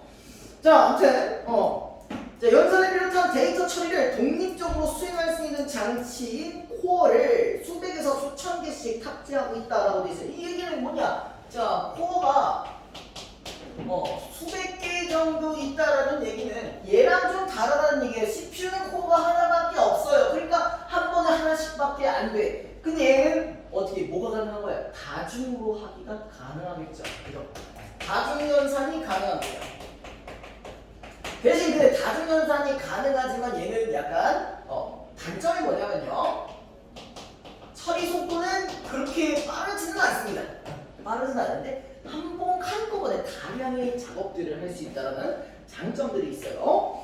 자, 그래서 GPU의 각 코어는 그래픽 연산에 특화된 연산만을 할 수 있고 CPU의 코어에 비해서 저속으로 연산한다. 하지만 GPU는 동일한 연산을 여러 번 동일한 연산을 미리 여러 번 해야 될 경우 고속으로 출력 영상을 생성할 수 있다. 그럼 어떻게 보면은 이 고속이라는 게 그 속도 자체가 빠른 건 아니지만 한 번에 다량을 할 수 있다는 부분에서 고속으로 할 수 있다는 얘기겠죠. 왜냐면은 GPU는 한 번에 연산에 쓰이는 데이터들을, 자, 요거 조심해야 돼요. 한 번에 연산에 쓰이는 데이터들을 자, 순차적으로 전송을 하는데, 순차적 밑줄 쳐주시고요. 자, 얘가 다중 연산을 처음부터 한 번에 같이 듣는 게 아니에요. 코어에 전달하는 것까지는요 순차적입니다. 네, 여기까지는 순차적이에요. 그 다음에 전달 후에 나오는, 자, 거기 뭐라 했냐? 전체 코어에 하나의 연산 명령어를 전달하면은 각 코어는 모든 데이터를 동시에 연산하여 자, 전달은 순차적하지만 처리만 동시에 한다라는 그런 부분이 있습니다. 그러니까 요거는요 이따 나올 문제에 좀 연결이 되는 부분이니까 한번 확인을 해보시고요. 각 코어는 모든 데이터를 동시에 연산하여 연산 시간이 짧아지기 때문이다 라면서 이제 넘어가게 됩니다. 자, 바로 문제로 들어가 볼 텐데, 자, 우리가 일단 여기 부분에서 정리한 걸 기준으로 문제는 바로 적용시켜보면 될 거예요.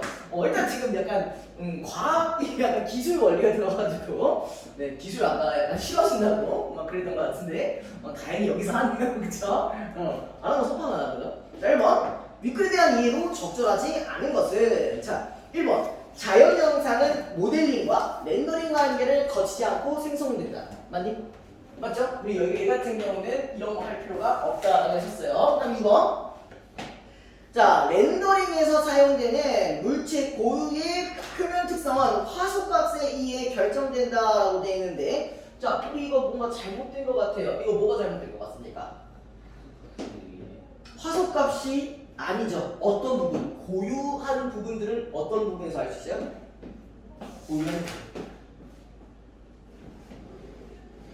고유한 부분. 그죠? 여기 있죠? 표면 특성이나 뭐 그런 고유한 부분들은 정점 및 삼각형 면에서 알 수가 있는 부분이에요. 그죠? 그래서 보기가 틀렸습니다. 그러면 화소값은 단순히 뭐라고? 이거라고 원근감을 구현할 수 있는 그런 값이에요. 자, 3번 물체의 원근감과 입체감은 관찰 시점을 기준으로 구현한다. 이건 맞을 거고요. 4번 3D 영상을 재현하면 화면의 해상도가 높을수록 연산량이 많아진다. 자, 맞죠? 화소가 높을수록 연산이 많아진다. 연결될 거고요. 자, 5번 병목 현상은 연산할 디렉터의 양이 처리 능력을 초과할 때 발생한다. 맞죠? 자, 2번. 자, 이번에는 모델링에 관한 설명입니다. 자, 모델링은 정확히 이렇게 나와 있는 부분을 기준으로 보시면 될 거예요. 자, 1번 가장 적절한 겁니다. 자, 1번 다른 물체에 가려져 보이지 않는 부분에 있는 삼각형의 정점들의 위치는 계산하지 않는다. 자, 우리가 가려서 보이지 않는 부분이라고 할지라도 정점이 변한다고 했어요? 변하지 않는다고 했어요? 안 변한다고 했어요. 그럼 얘네들의 위치는 계산이 될 수 있겠네요. 그죠? 자, 네, 2번 삼각형을 조합함으로써 물체의 복잡한 곡면을 정교하게 표현할 수 있다. 자, 이 부분이 어디에 정확히 나와 있냐면요. 자, 첫 번째 다시 앞에 보시면요. 어디 있었냐면은 두 번째 문단의 네 번째 줄 보면 될 거예요. 잠깐만, 세 번째 줄. 작은 삼각형의 조합으로 이루어진 구물과 같은 형태로 물체의 표면을 표현한다라고 했죠. 그리고 복잡한 굴곡이 있는 표면도 정밀하게 표현할 수 있다라는 두 부분을 조합했을 때 2번은 맞는 말이 되겠네요. 그죠? 자, 그 다음에 하나의 작은 삼각형의 다양한 색상의 표면 특성들을 함께 부여한다. 자, 이건 어디에 대한 뭐에 대한 설명일까? 표면 특성들을 부여하는 부분. 표면 특성. 아까 여기 있었던 것 같은데 삼각형 면이죠. 삼각형 하나로 되는 게 아니라 그죠? 삼각면입니다. 자, 4번 공간상 위치한 정점들은 2차원 평면에 존재하도록 배치한다.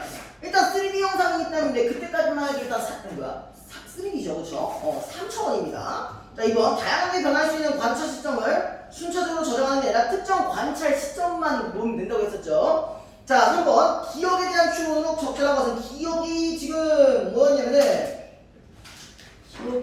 여기입니다. 기억이 뭐냐면 그래픽 처리 장치예요. 그래픽 처리 장치. 그거 밑주셔도 돼요. 그래픽 처리 장치. 자, 여기에 대한 추론으로 적절한 것은 1번. 자, 동일한 개수의 정점 위치를 연산할 때 동시에 연산을 수행하려는 코어의 개수가 많아지면은 총 연산 시간이 길어진다. 코어의 개수가 많아지면 연산이 짧아지겠죠. 그죠? 틀렸고요. 2번. 정점의 위치를 구하기 위한 10개의 연산을 10개의 코어에서 동시에 진행하려면 10개의 연산 명령어가 필요하다. 동시에 진행하는 거니까 10개의 연산 명령이 아니라 같은 명령어가 있어야겠죠? 같은 거니까. 3번. 한 개의 코어만 작동할 때 정점의 위치를 구하기 위한 연산 시간은 한 개의 코어를 가진 CPU의 연산 시간과 같다? CPU 자체가 더 빠르다고 했죠? 그죠? 그거 틀렸고요. 자, 4번. 정점 위치를 구하기 위한 각 데이터의 연산을 하나씩 순서대로 처리해야 한다면 다수의 코어가 작동하는 경우 총 연산 시간은 한 개의 코어만 작동하는 경우에 총 연산 시간과 같다. 맞죠? 다중으로 처리하는 거니까 하나하나 뭐 같이 하는 거랑 똑같다는 얘기를 했던 거고요. 자, 4번이 정답이고요. 그냥 5번 볼게요. 5번 좀 주의해야 될 게 있습니다. 정점 위치를 구하기 위해 연산해야 할 10개의 데이터를 10개의 코어에서 처리할 경우 모든 데이터를 모든 코어에 전송하는 시간입니다. 전송하는 시간. 한 개의 데이터를 한 개의 코어에 전송하는 시간과 같다. 이거 아까 제가 이 설명했었죠. 전달하는 부분은 순차적이기 때문에 이건 틀렸습니다. 그죠? 요거 때문에 페이크 맞아가지고 5번 선택하시는 분들도 꽤 많이 봤어요. 이거 이해해 주시고요. 자, 4번. 다음은 애니메이션 제작을 위한 계획의 일부이다. 윗글을 바탕으로 할 때 적절하지 않은 것은 되어 있어요. 자, 여기서 주의해야 될 부분은 뭘까요? 아까 거슬리는 부분이 있을 텐데 자, 1번이든 뭐 1번에서 또 5번 쭉 보면요. 두 가지밖에 없습니다. 렌더링과 모델링. 자, 그거를 기준으로 보시는 게 좋겠죠. 렌더링 할 때는 뭘 해야 되고 모델링 할 때 뭘 해야 되고 그것만 보시면 되겠죠. 자, 근데 일단 장면 1번에 뭐라고 적혀있냐면은 주인공 네모가 저 얼굴을 정면으로 한 채 입에 아직 불지 않은 풍선을 물고 있다라고 했어요. 그럼 이거는 정점과 관련된 게 지금 뭐있을 것 같아요? 풍선이겠죠, 그쵸? 그 다음에 2번 네모가 바람을 불어 넣어 풍선이 점점 커진다. 이거 또 정점과 관련된 이야기겠죠? 3번 풍선이 더 이상 커지지 않고 모양을 유지한 채 작업을 해주시고 모양을 유지한 채. 그래서 네모는 풍선과 함께 하늘로 날아올라 점점 떨어지는 모습. 떨어지는 모습이니까 이제 원근감을 구현한 부분이겠네요, 그죠? 자, 이제 1번부터 봅시다. 자, 장면 1의 무슨 단계? 렌더링 단계. 렌더링 단계에서 풍선에 가려 보이지 않는 윗부분의 삼각형들의 표현 특성은 자, 화소값을 구하는데 사용되지 않는다. 삼각형의 표면 특성으로는 화소랑 연결이 안 되는 거예요.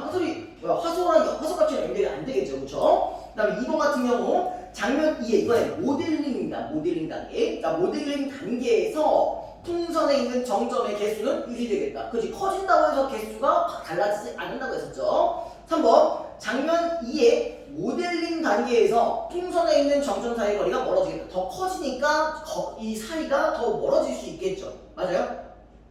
승기됐니? 됐죠? 응. 4번 자, 장면 3의 모델링 단계입니다. 모델링 단계. 풍선에 있는 정점들이 이루는 삼각형이 작아지겠다. 자, 요거 맞냐? 자, 뭐가 틀린 것 같아요, 여기서? 그게 문제가 아니에요. 모델링이 틀렸어요, 일단. 모델링이 틀렸어요. 렌더링이에요, 렌더링. 렌더링 단계입니다. 삼각형이 작아지려면은 렌더링 단계를 거쳐야 나오는 거기 때문에 자, 이 부분이 모델링이라서 틀렸습니다. 자, 그래서 5번 자, 장면 3의 렌더링 단계에서 전체 화면에서 화소값이 구해야 되는 화소의 개수는 변하지 않겠다. 그치? 말 그대로 점점 멀어지는 거일 뿐이지 화소의 개수가 변하지는 않겠죠. 그렇죠? 자, 그 다음에 93페이지 볼게요. 요거는 아까보다 조금 쉽습니다. 아까보다 조금 쉬우니까요.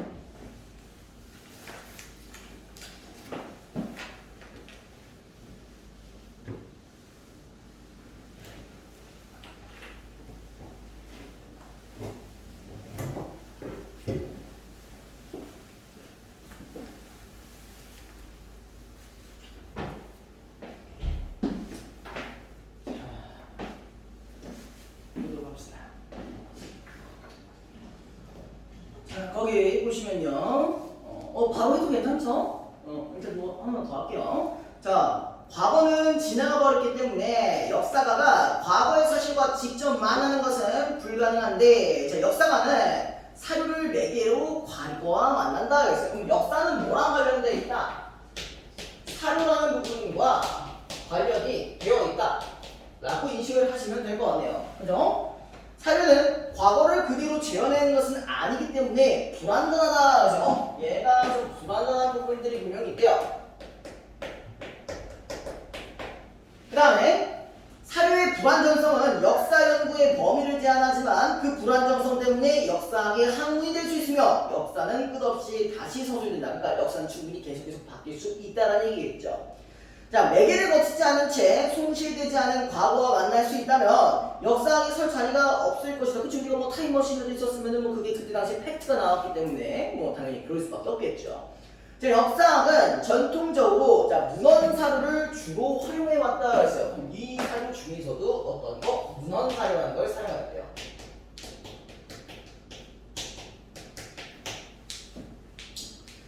자, 그 다음에 그러나 유물, 그림, 구전 등 과거가 남긴 흔적은 모두 사료로 활용될 수 있다. 역사가들은 새로운 사료를 발굴하기 위해 노력하는데 알려지지 않았던 사료를 찾아내기도 하지만 자, 중요하지 않게 여겨졌던 자료를 새롭게 사료로 활용하거나 혹은 기존의 사료를 새로운 방향에서 파악하기도 한다라고 해서 무조건 발굴만 하는 게 아니라 중간중간에 바꿀 수도 있고 새롭게 해석하는 경우도 있다라고 하네요.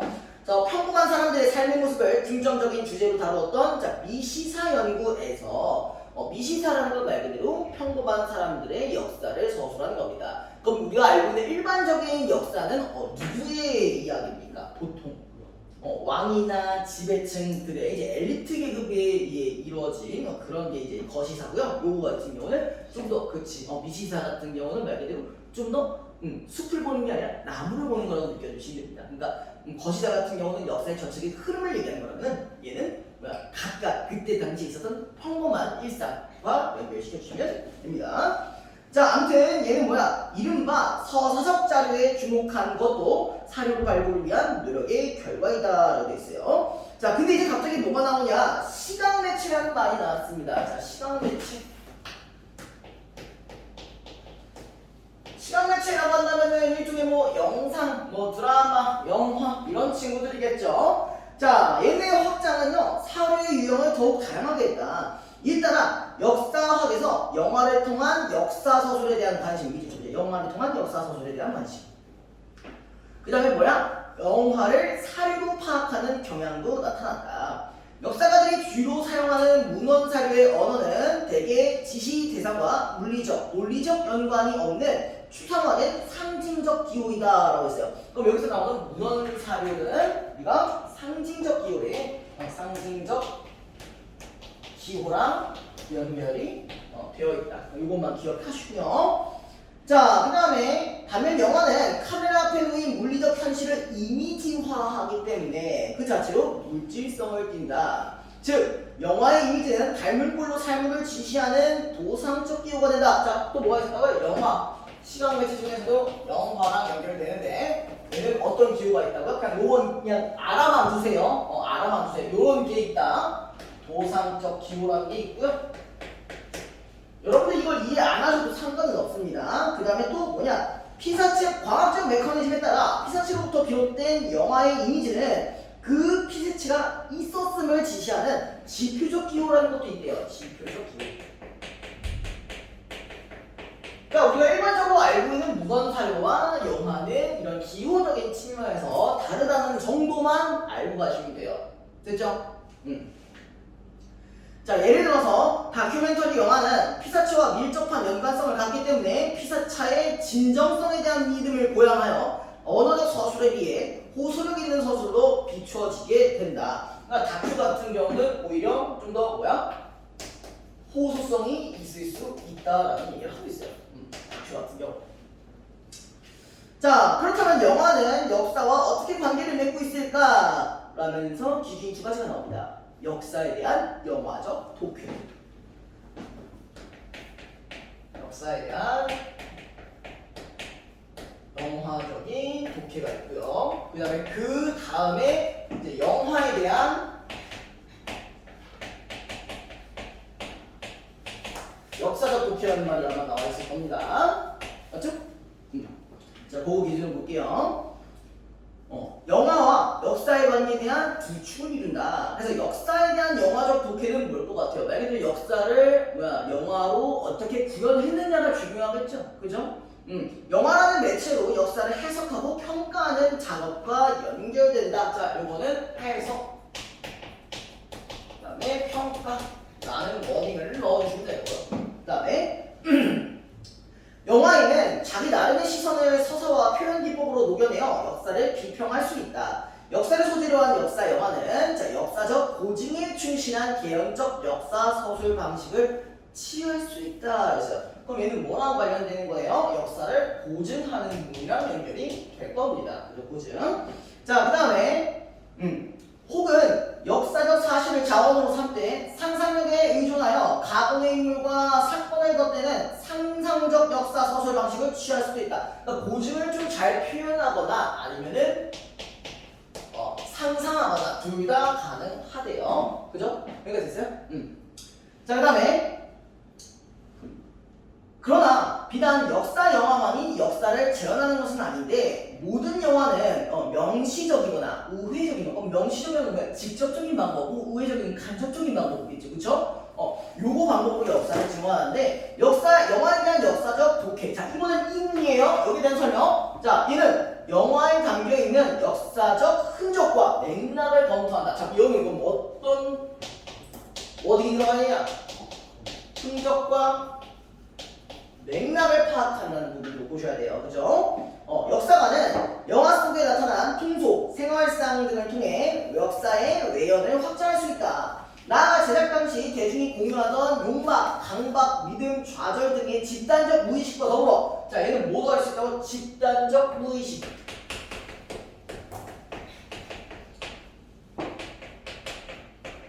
그 다음에 또 지배적 이데올로기 같은 미처 파악하지 못했던 가려진 역사를 끌어내기도 한다. 그랬어요.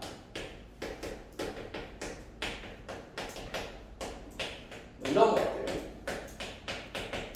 이데올로기는 뭔지 아시죠? 사상과 관련되었다는 얘기죠. 그렇죠? 네. 자, 그 다음에 자 마지막에 자 영화는 주로 허구를 다루기 때문에 역사 서술과는 거리가 있다고 보는 사람도 있다. 그러니까 이런 부분에서 비판적인 시각이 존재하는 부분도 있다라고 보고 있어요. 그렇죠? 자 왜냐하면 역사가들은 1차적으로 사실을 기록한 자료에 기반해서 연구를 펼치기 때문이다. 또한 역사가는 자료에 기록된 사실이 허구일지도 모른다는 의심을 버리지 않고 이를 확인하고자 한다라고 했어요. 그러니까 얘는 뭐야? 항상 의심을 해야 되고 사실인지를 계속 확인해야 된다고 했죠. 확인이 한마디로 좀 많이 필요한 작업이라고 합니다. 왜? 만약에 그게 이제 실제 팩트로 이제 남겨버리면 그걸 확정 지어버리면은 우리가 나중에 그 사실이 뒤집힐 수도 있잖아요. 그죠? 그러니까 그런 것들에 대해서 계속 의심을 해야 된다는 얘기를 하는 거예요. 자, 그러나 문헌 기록을 바탕으로 하는 역사 서술에서도 허구가 배격되어야 할 대상만은 아니다. 근데 뭐야? 허구를 통해서도 역사를 해석할 수 있다는 거죠. 그죠? 역사가는 허구의 이야기 속에서 그 안에 반영된 당시 시적 상황을 발견하여 사료로 삼으려고 노력하기도 한다. 그래서 이제 지어낸 이야기는 실제 있었던 사건에 대한 기록이 아니지만 자 거기 그동안의 사고방식, 그 다음에 언어, 물질문화, 풍속 등 다양한 측면을 반영하며 작가의 의도와 상관없이 혹은 작가의 의도 이상으로 동시대의 현실을 전달해 주기도 한다. 어떤 역사가들은 허구의 이야기에 반영된 사실을 확인하는 것에 나아가 자 뭐가 있냐? 사료에 직접적으로 나타나지 않은 과거를 재현하기 위해 자 거기 있죠. 허구의 이야기를 활용한다. 그래서 사료에 기반한 역사적 서술을 보완하기도 한다 했어요. 자 지금 요거 다행인 게 뭐야? 요거 지금 나라고 되어 있고요. 그리고 앞에 뭐가 있었어요? 가가 있었어요. 이 두 부분의 유형을 나누는 문제들이 나올 수 있겠네. 그죠? 그래서 역사가가 허구를 활용한 것은 실제로 존재했던 과거에 접근하고자 하는 고민의 결과이다 라고 아마 끝날 겁니다. 아니요 또 있네요. 제가 또 있습니다. 자 마지막입니다. 진짜 마지막이에요. 영화는 허구적 이야기의 역사적 사실단면으로서 새로운 사료의 원천이 될 뿐만 아니라 자, 대안적 역사 서술의 가능성까지 지니고 있는데 영화는 공식 지도가 배제했던 역사를 사회에 되돌려주는 아래로부터의 역사. 자, 아래로부터의 역사가 뭐냐? 그럼 아래 계급에 있는 역사라고 보시면 돼요. 그 옆에 뭐라고 설명되어 있냐면은 평범한 사람들의 회고나 증언, 구전 등의 작업이죠. 비공식적 사료를 토대로 영화를 만드는 작업은 빈번하게 이루어지고 있다. 그리하여 영화는 하층 계급, 피정복 민족처럼, 그러니까 피정복 민족이면 뭐야? 그 식민지 그 거기 민족이들 얘기하는 거겠죠. 역사 속에서 주변에 대한 집단에 묻혀있던 목소리를 표현해낸다. 이렇듯 영화는 공식 역사의 자 거기 동그라미 대척점. 그럼 얘는 뭐야? 비공식 역사랑 연결이 된다는 얘기겠죠. 왜요? 역사적 의식 형성에 참여한다는 점에서 역사 서술의 한 주제가 된다라고 하고 있습니다. 그래서 크게 어려운 내용들은 없고요. 아까 말했던 그 유형을 나누는 부분, 그 부분만 조금 거슬립니다. 자, 1번 볼게요. 윗글의 내용 전개 방식으로 가장 적절한 것은 자 역사의 개념을 밝히면서 영화와 역사 간의 공통점과 차이점은 전혀 상관이 없겠죠. 그죠? 2번 자 영화의 변천 과정을 통시적으로 밝혀. 자 통시적이란 말 뭐라고 했죠? 시간 순서대로 했으니까 우리 그런 말 아예 없었죠. 3번 역사에 대한 서로 다른 견해를 대조하여 사료로서 영화나 지닌 한계, 그러니까 견해를 대조하는 건 있는 것 같긴 한데 영화가 지닌 한계라는 건 연결이 안 되죠. 그렇죠? 4번 영화의 사료로서의 특성을 밝히면서 역사의 서술로서 영화가 지닌 가능성을 제시하고 있다. 이게 제일 맞는 말이에요. 이건 어디에 있는 말이에요? 맨 마지막 문단에 있는 말이랑 연결이 되는 거겠죠. 그렇죠? 자, 5번 다양한 영화의 유형별 장단점 이건 아니니까 넘어가시면 되고요. 자, 그럼 2번 위클에 대한 이해로 적절한 말, 또 적절한 거네요. 그렇죠? 자, 개인적 기록은 사료로 활용하기에 적절하지 않다. 틀렸죠? 개인에 대한 기록은 뭐였어요? 아까 미시사 있잖아. 미시사도 역사 소설의 한 형태라고 했잖아요. 그렇죠? 이건 충분히 맞을 수 있고요. 자, 2번 역사가가 활용하는 공식적 문헌 자료는 매개를 거치지 않은 과거의 사실이다. 이게 좀 말이 어렵게 나와 있는데, 자, 우리가 역사가 그 첫 번째 문단에 보시면요, 첫 번째 문단의 끝에, 첫 번째 제일 끝에 역사가는 사료를 매개로 과거와 만난다는 말을 했어요. 매개하지 않을 수가 없죠. 매개를 거쳐야 되죠. 그렇죠? 그러면 이거 틀렸고요. 3번 기존의 사료를 새로운 방향에서 파악하는 것은 사료의 발굴이라고 할 수 있다. 그렇죠? 이것도 그렇게 볼 수 있겠죠. 이거 문단이 어디냐면요. 우리가 사료의 발굴이 그 첫 번째 문단에서 하나, 둘, 셋, 넷, 다섯 번째 줄 보면은 역사가들은 새로운 사료를 발굴하기 위해 노력한다라고 돼 있어요. 그러니까 그게 이제 사료를 찾아내기도 하지만 새롭게 사료를 활용하거나 새로운 방향에서 파악하기도 한다. 이거죠? 요 부분 연결이 됩니다. 그래서 3번이 정답이고요. 자, 그 다음에 문헌사료의 언어는 다큐멘터리 영화의 이미지에 비해 지시대상이 강한 지표성이 강하다. 자, 뭐가 틀렸어요? 자, 문헌사료가 지표성이 강하다? 전혀 아니죠. 얘는 상징적 기호이기 때문에 틀렸고요. 자, 카메라를 매개로 얻어진 영화 이미지는 지시대상과 닮아있다는 점에서 상징적 기호가 아니라 도상적 기호로 보시는 게 맞겠죠. 그죠? 서로 닮았으니까. 그죠? 그 다음에 3번. 자, 가와 나의 사례로 적절한 것만을 보고에서 있는 예로 찾아 바르게 짝지은 것은, 자, 여러분들은 이제 가가 뭐고 나가 뭔지를 입력을 해주시는 게 좋을 거예요. 이건 페이지가 다르기 때문에. 그렇죠? 그래서 우리가 가는 이렇게 해석을 합시다. 자, 가 같은 경우는 허구 이야기인데, 그러니까 허구를 우리가 어떻게 하는 거예요? 허구적인 이야기를 시대적 상황에 반영한 거예요. 시대적 상황에 반영한 거.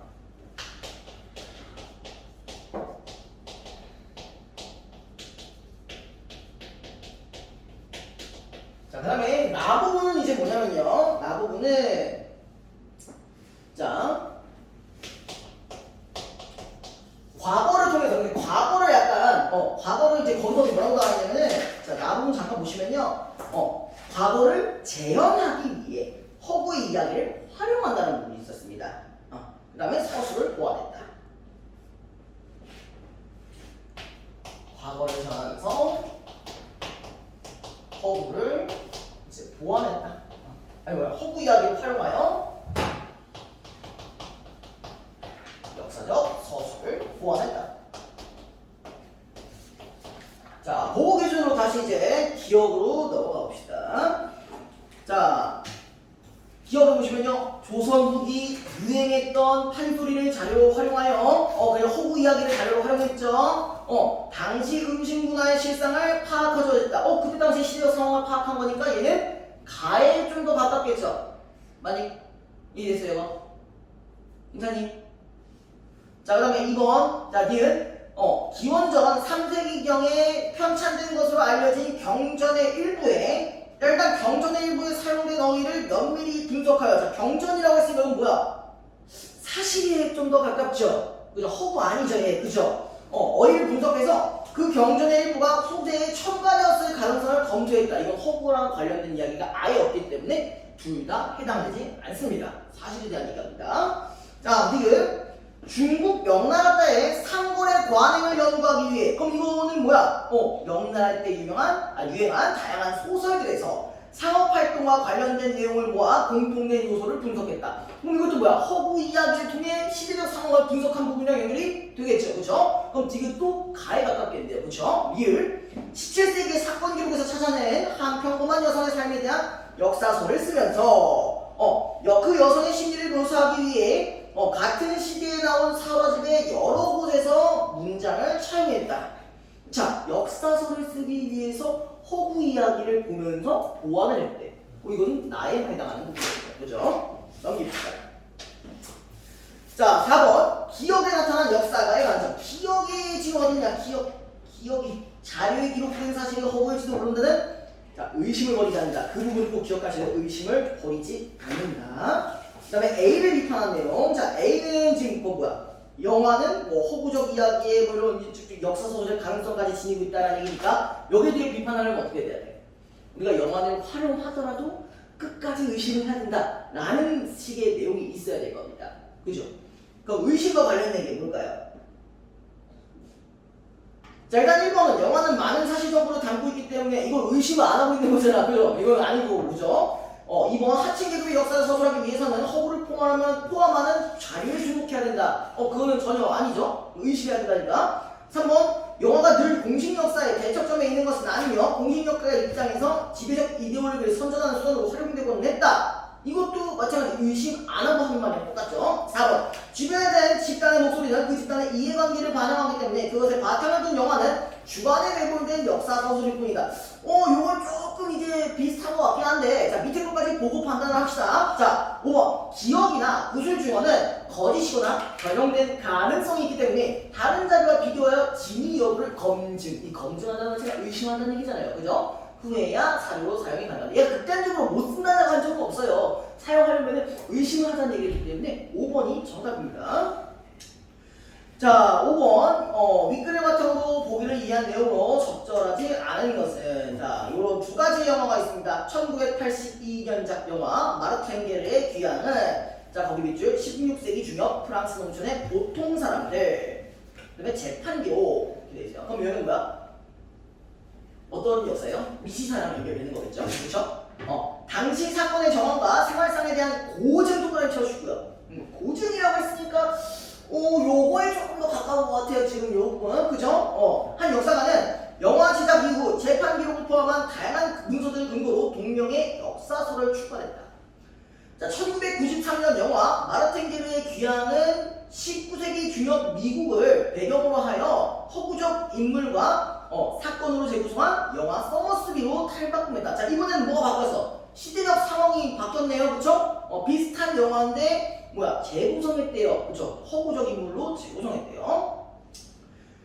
자, 두 작품에서는 여러 해 만에 귀향한 남편이 재판 과정에서 가짜임이 드러났는데, 자, 그래서 전작 마르트 엥겔의 귀향이죠. 당시 생활상을 있는 그대로 복원하는 데 집중했다. 그럼 여기에 가깝다. 첫 번째 있는 영화는 요거에 가깝다. 그 다음에 반면 후자는 가짜 남편을 마을에 바람직한 변화를 가져온 지도자로 묘사하면서 미국 근대사를 긍정적으로 평가하고자 하는 거기 밑줄 대중의 욕망을 발견했다. 우리 아까 여기 있었죠? 여기 부분에 연결되겠죠? 그죠? 그러니까 첫 번째는 여기에 가깝고 두 번째 영화는 이거에 가까운 거죠. 여기에 대해서 묻는 겁니다. 자, 이거 볼게요. 자, 서머스비에 반영된 미국 근대사를 긍정적으로 평가하는 대중의 욕망은 영화가 제작된 당시 사회의 집단적 무의식, 얘 이거니까 이거 연결되겠죠. 그쵸? 네, 2번 실화에 바탕을 둔 영화 마르트 엥겔의 귀향을 가공의 인물과 사건으로 재구성한 서머스비에서는, 자, 영화에 대한 역사적 독해를 시도하기가 어렵겠다? 영화에 대한 역사적, 애초에 이게 영화의 역사적 독해인데요? 이게 틀렸죠? 그죠? 그 다음에 3번 자, 영화 마르트 엥겔의 귀향은 실제 사건의 재판 기록을 토대로 제작됐지만 그 속에서도 역사에 대한 영화인 나름의 시선이 표현 기법으로 나타나겠다. 그죠? 이거 나름대로 한 거죠. 보통 사람들 간의 얘기를 한 거긴 하지만 그래도 있었겠죠. 자, 4번 영화 마르트 엥겔의 귀향은 역사적 고증의 바탕을 두고 봤죠, 여기까지. 그 다음에 당시 사건과 생활을 충실히 재현하기 위해 노력했다는 점에서 개연적 역사 서술 방식에 가깝겠다. 이 개연적인 게 아마 이거였을 겁니다. 그죠? 개연성이 있어야 된다는 얘기니까. 자, 5번 역사서입니다. 이거는 역사서. 마르트 엥겔의 귀향은 16세기 프랑스 농촌의 평범한 사람들의 삶의 모습을 서사적 자료에 근거하여 다뤄진 서사적 자료가 아까 어떤 거였어요? 재판 기록, 구전 이런 것들이었잖아요. 그죠? 그래서 미시사 연극의 방식을 취했다고 할 수 있다. 연결이 충분히 가능하겠네요. 그죠? 자, 여기까지 하고 잠깐 쉬었다가 보통 두 가지로 나눠서 저 아까 내용상의 특징을 봤을 때 첫 번째 같은 경우는 이제 신근대 문물이 들어오면서 이제 이해 타산적인 사람들이 많아졌던 시기이고, 두 번째 같은 경우는 지금 요런 내용입니다. 뭐냐면은 농촌의 수탈, 그러니까 농민들의 수탈. 한마디로 우리 국민 전체가 수탈을 당했다라고 보시면 되고요. 자, 그래서 일제와 결탁한 지주 세력이라고 했어요. 그냥 지주 세력이 아니고요.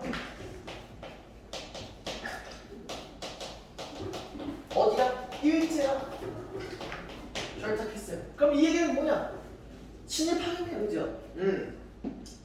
자, 지주 세력의 행보가 극에 달하던 때로 대다수 농민들은 다각적인 착취에 따른 굶주림과 토지를 잃을지도 모른다는 불안 속에서 살아갈 수밖에 없었다. 자, 그럼 얘랑 대비되는 세력이 어디겠어요? 농민 쪽이겠죠? 농민. 세력이라고 하면 좀 애매해요, 그렇죠? 그럼 얘는 뭐야? 지주 세력이 있었다고 했으니까 얘는 그러면 농민이지만 소장을 하고 있다는 걸 볼 수 있겠대요, 그죠? 사조는 이러한 신상을 반영하고 있는 작품이었는데 지주계층에 속한 보방리 주민들은 여기 누구? 보방리 주민이 여기에요. 보방리 주민들은 보방사의 소장유로 구성된 성동리 주민들에게 소장유를 징수하고 자 거기에 비치 경작권을 좌우할 수 있는 권한을 가지고 있다. 그랬어요.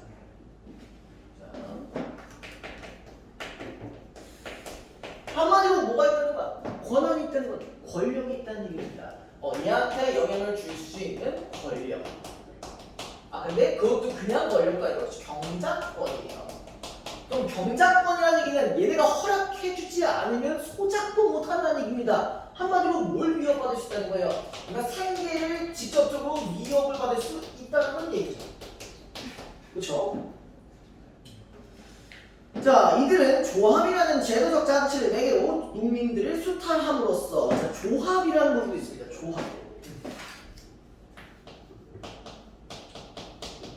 조합이라는 건 어쨌든 공식적인 어떤 기구이기 때문에 여기서 뭐랑 좀 연결이 되냐면 방금 얘기했던 여기 정당화도 돼 있어요. 수탈의견을 정당화할 뿐만 아니라 자신들의 이익을 공고하기 위한 직접적인 권력 행사도 서슴지 않는다.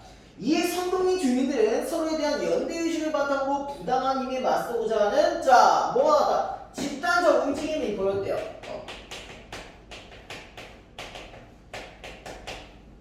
자, 왜 집단적인 움직임을 할 수밖에 없는가? 계속 이런 상황이면 안 되잖아, 그렇지? 이런 것에 대한 연속적으로 이제 이런 상황이 일어나면은 여기 있는 사람들 다 없어질 수 있잖아, 그렇죠? 그래서 자기네들이 살기 위해서 이제 이런 집단적인 움직임을 보인다라는 부분이랑 연결시켜 주시면 될 것 같아요. 자, 그다음에 다시 본문으로 넘어갑니다. 자, 처음부터 이제 갈등이 벌써 빚어졌습니다. 뭐냐? 본목에 논을 가지고서도 자 본목이라는 게 뭐냐면 물이 많은 곳이에요. 물이 많은 곳.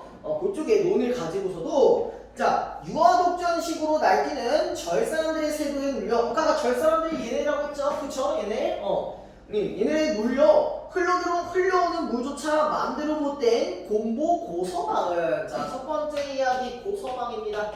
일단 얘네 다른 이름으로는 곰보라는 말이 있고요. 공보가 이제 얼굴에 구멍 송송 뚫린 거라고 보시면 됩니다. 그죠? 자, 그래서 마침내 딸은 큰 나무를 먹고 자기 몸 물고를 조금 터놓았다. 그러자 그걸 본 한 양반이 빽소리를 내지며 쫓아왔다. 오더니 다짜고짜로 아이 또 왜 또 손을 대요?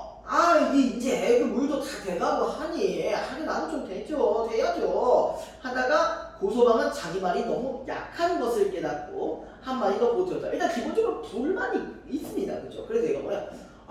당신네는 그 물이 벌써 철철 넘치고 있지 않소? 뭐? 넘어? 어디 넘어? 이 양반이 눈이 있나 없나? 그래서 이제 하면서 그는 공보 논물고를 봉하려고 들었다. 안 돼요! 공보는 물고를 아까보다 더 크게 열면서 위에 있는 눈은 한번 적시지도 못하게 하고 아래 눈만 두렁이 넘게 물을 실으라는 것은 또 너무 심하다 해서 이게 뭐야? 어떻게 보면 권력을 행사하고 있는 부분이랑 연결되겠죠. 그죠? 그래서 뭐라냐? 그렇게 놀면 어쩌지요? 이 친구가 밥줄이 좀 제법 독특한 모양이구나. 자, 이 얘기는 무슨 말일까요? 두 가지가 의미가 있겠죠. 첫 번째. 먹고 살만한 거 봐? 그거 뭐야? 협박하는 거예요. 협박하는 거야. 먹고 살만한가 봐 라는 얘기를 한다는 건 이제 나중에 이제 경작권 나중에 안 줘도 되겠네 이런 거에 대한 협박일 수도 있고요. 두 번째 같은 경우는 또 뭐겠어요? 그거 나름대로 믿는 구석이 있나 보다. 한마디로 너 때 좀 있니? 이런 느낌이에요. 그죠?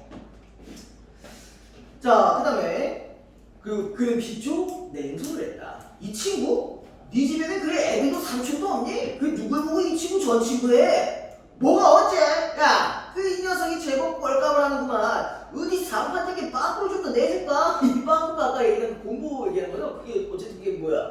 외모 비하를 해버렸네요 바로. 네, 이런 식으로. 이놈이 개같은 놈 아무리 세상이 뒤바뀌어졌으니, 자, 세상이 뒤바뀌어졌다라는 거 이건 뭐랑 연결되는 거예요? 일제강점기와 그리고 별탁한 지주 세력을 이야기하는 거죠. 그렇죠?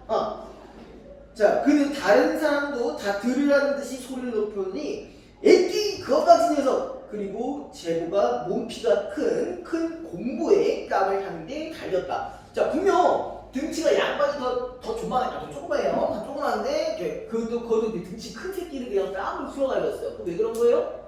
믿는 구석이 있으니까 그런 거겠죠. 그쵸? 권력을 믿고 행동한 부분이에요. 그죠? 이게 뭘 믿고서 이 공부가 하도 어처구니가 없어서 그자의 역사를 붉은 졸라트니까 그 근방에 있던 같은 패들이 벌떼처럼 몰려왔다. 자, 같은 패들이 어디 있는 사람들이 있어요? 여기 있는 사람들이겠죠. 그렇죠? 요 사람들이 와가지고요. 그래서 그러자 아까 가동 늙은이를 살해놓던 고대장이 이시봉이가 폭벌차던 형식으로 공부의 아랫배 짬을 확 찔렀다.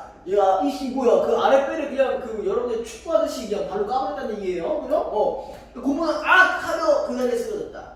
쓰러진 놈을 여러 놈들이 밟고 차고 그러다 나중에는 더 뻗어져 누운 놈을 끌고 주제소까지 가자고 야단이다. 공부는 그 말이 무엇보다도 무서워서 잘못했다고 빌지 않을 수가 없었다라고 해서 이거 주제소라는 곳이 어디냐?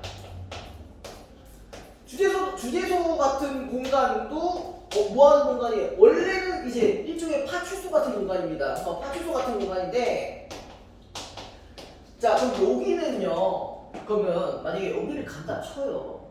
주제소라는 건 어쨌든 일본 그 형사들이 있는 공간입니다. 그럼 거기 가면 지금 뭐야? 얘는 어떻게 되든 불리한 입장이 될 수밖에 없겠죠. 무조건 불리합니다. 왜? 이 조합이 있었기 때문에. 그래가지고 얘가 뭐 한 거예요? 잘못했다고 빌지 않을 수가 없었던 거예요. 그럼 이거 자체가 이제 뭐야? 어쨌든 권력에 굴복한 상황이고 그와 동시에 자, 이러한 현실을 우리가 이렇게 정리를 할 수가 있겠어요. 모순된 현실. 자, 모순됐다라는 얘기는 어쨌든 간에 뭐야? 플러스적인 부분과 마이너스적인 부분이 있다라는 얘기죠. 그쵸? 자, 뭐겠어요? 자, 사실상 실질적으로는 뭐야? 이 공보가 잘못한 게 있어 없어? 잘못한 거 없어요. 잘못한 거 없는데 뭐가 문제냐? 현실은 무조건 얘가 잘못했다고 할 수밖에 없는 이 현실이 모순된 현실이라는 거예요. 그래서 요거는 사업처럼 특히 모순된 현실이라는 그 워딩 자체가 좀 중요한 포인트입니다. 자, 그 다음에 자, 들깨가 곁에 가도 공부는 넋 잃은 사람처럼 논두렁에 멍하니 앉아있었다. 왼편 눈 밑에 퍼렇게 부어올랐다. 이거는 어떻게 보면 우리 민족의 상처라고도 볼 수가 있겠죠. 그렇죠? 이걸 이렇게 상징했다고 볼 수가 있겠죠. 자, 그래서 이제 A 부분이 나온 거니까 여기도 좀 째려보실 필요가 있고요. 저수지물은 그에 끊어졌다. 물 끊어진 충문을 우덕하니 바라보는 농민들은 하도 억울해서 말도 욕도 아니 나오고 그만 그것에 주저앉았다. 그와 동시에 온종일 숙회처럼 쫓아다닐 필요까지 엄습해서 일어날 생각이 없었다. 그러나 한편 물을 흐무시된 보광리 사람들은 제논물이 해녀 아랫면으로 넘어 흐르시라 도도도 물고와 눈두렁 낮은 잡을 한층 더 단단히 단속하느라고 몹시 바빴다. 그럼 여기는 어디랑 어디가? 지금 보광리와 성동리의 대비를 보여주고 있네요. 그렇죠? 상황을 대비하고 있습니다. 그렇죠? A 부분에 대한 이제 특성은 이제 대비라고 보시면 되겠네요. 자, 고소방한 분이지만 그보다 내년 봄엔 영락없이 그 절본 부마지기가 떨어지고 말 것을 생각하면 이게 뭐야? 경작권이 없어질 수 있다는 생각이겠죠. 그렇죠? 그래서 이제 앞으로 살아나갈 길이 꿈같이 암담하였다. 왜? 적어도 얘는 지금 생기 유지가 아예 곤란할 수가 있다라는 거죠. 요거에 대해서 곤란하다. 그 다음에 중요한 부분 넘어가서 다른 사건들이 있는데요. 자, 자, 그들의 하소연은 자기들이 봄에 빌렸은 소위 저리자금의 지불 기한을 조금 더 연기해달라는 것이었다라고 했어요. 뭔가 얘가 이 성동이 사람들이 뭔가 대출을 했는데요.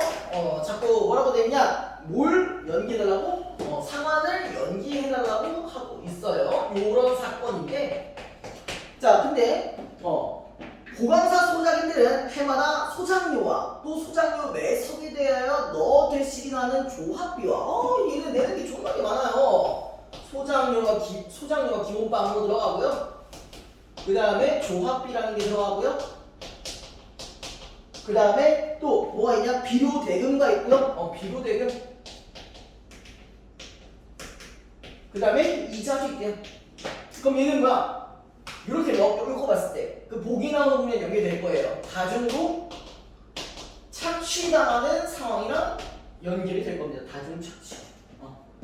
자, 그리고 비료대금은 갚는 기한이 해마다 호세가 가졌다. 그래서 의젓하게 교회의 기대체 인사도 받는 양 많은 양 하는 이사님은 빌듯이 들어오는 구장의 말을랑 귀밖으로 한참 시기심한 껍데기에 낙서만 하고 있더니 문득 정색을 하고는, 자, 여기 나오는 그 구장은 어디 측에 속하냐? 여기 측에 속하겠죠, 그렇죠? 이사는 여기 측에 속하겠고요, 그렇죠?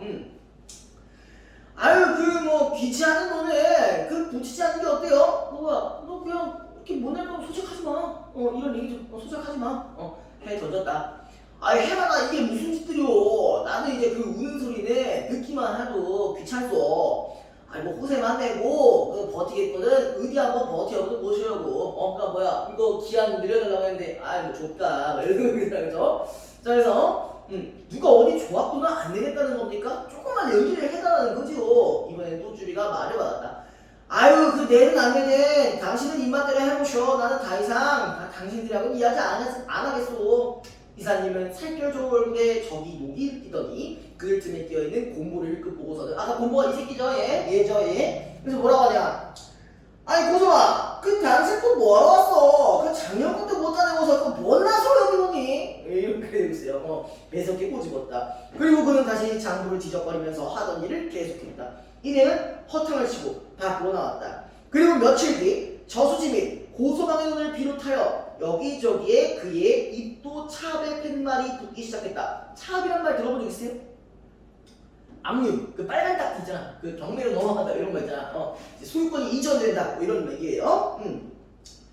자, 농민들은 알아보지 못하는 그 차압 팻말을 몇 번이나 들여다보고 또 들여다보았다. 피땀을 흘려가면서 지은 곡식에 손도 못 대나니, 자 거기도 비추셔라. 피땀을 흘려가는데도 손도 못 댄다. 이 부분도 모순된 현실과 연결이 되겠죠. 그렇죠? 내가 열심히 농사를 지었음에도 불구하고 내 손으로 얻을 수 있는 게 아무도 없다라는 거. 자, 근데 이것도 이런 상황들도 어떻게 보면은 그 뒤에 언젠가 나올 그 농무랑 또 연결이 가능할 수 있겠죠. 그렇죠? 자, 그다음에 그들은 억울하고 분하다기보다는 꼼짝없이 이제 목숨을 빼앗긴다는 생각이 앞섰다. 자, 이게 목숨을 빼앗긴다는 현실을 제대로 살 수가 없다는 이런 얘기겠죠. 자, 고소방은 드디어 야간 도주를 하고 말았다. 아, 이렇게 비가 오는데 그 어린 족들을 데리고 어디로 갔을까? 이튿날 아침 동네 사람들의 애터지는 말로써 그들의 뒤를 염려했다. 자, 무심한 가을비는 진종일 고소방이 지어주고 단 벼 이삭과 차 팻말을 휘두르켰다. 요 부분은 무심한 가입비를 통해서 우리가 암울한 분위기가 조성되고 있다는 부분이랑 연결이 가능하겠죠. 그 다음에 그 뒤에도 쭉 나와 있습니다. 무슨 불길한 징조인지 새벽마다 당산 등에서 여우가 울어대고 외상술도 먹을 곳이 없이 된 농민들은 저녁마다 야학당이 터지게 모여들었다. 그럼 이거 얘기한 거 보니까 앞으로 이제 뭐가 있을 수 있어요? 집단적 행동이 나올 수 있겠네요. 그리하여 하루아침 깨어진 징투리와 함께 성동리 농민들은 일제히 야학당들로 모았다. 그들의 손에는 여름 못한 빈 집단이며 콩대 메밀대가 잡혀 있었다. 일부 그들은 그인 줄을 지어가지고 차압 취소와 소작료 면제를 탄원해보려고 묵묵히 마을을 떠났는데 아낙네들은 전장에다 보내는 듯이 돌담령으로 고개를 갖대가지고 난청들을 보냈다. 만약 보광서에서 들어주지 않는다면 하고 진리를 염려했다. 그러나 또쭈리, 들깨, 철안이, 봉구, 이대 장정을 선두로 빈 집단을 든 무리들은 어느새 벌써 동네 뒤 산길을 더우 잡았다. 철없는 아이들도 행여의 꽁무니에 붙어서 절투로 간다고 부산이 떠들어댔다. 이런 상황도 뭔가 유사하다고 볼 수가 있겠네요. 자, 그 다음에 107페이지. 자, 문제 바로 보겠습니다. 자, 1번 A의 서술상 특징.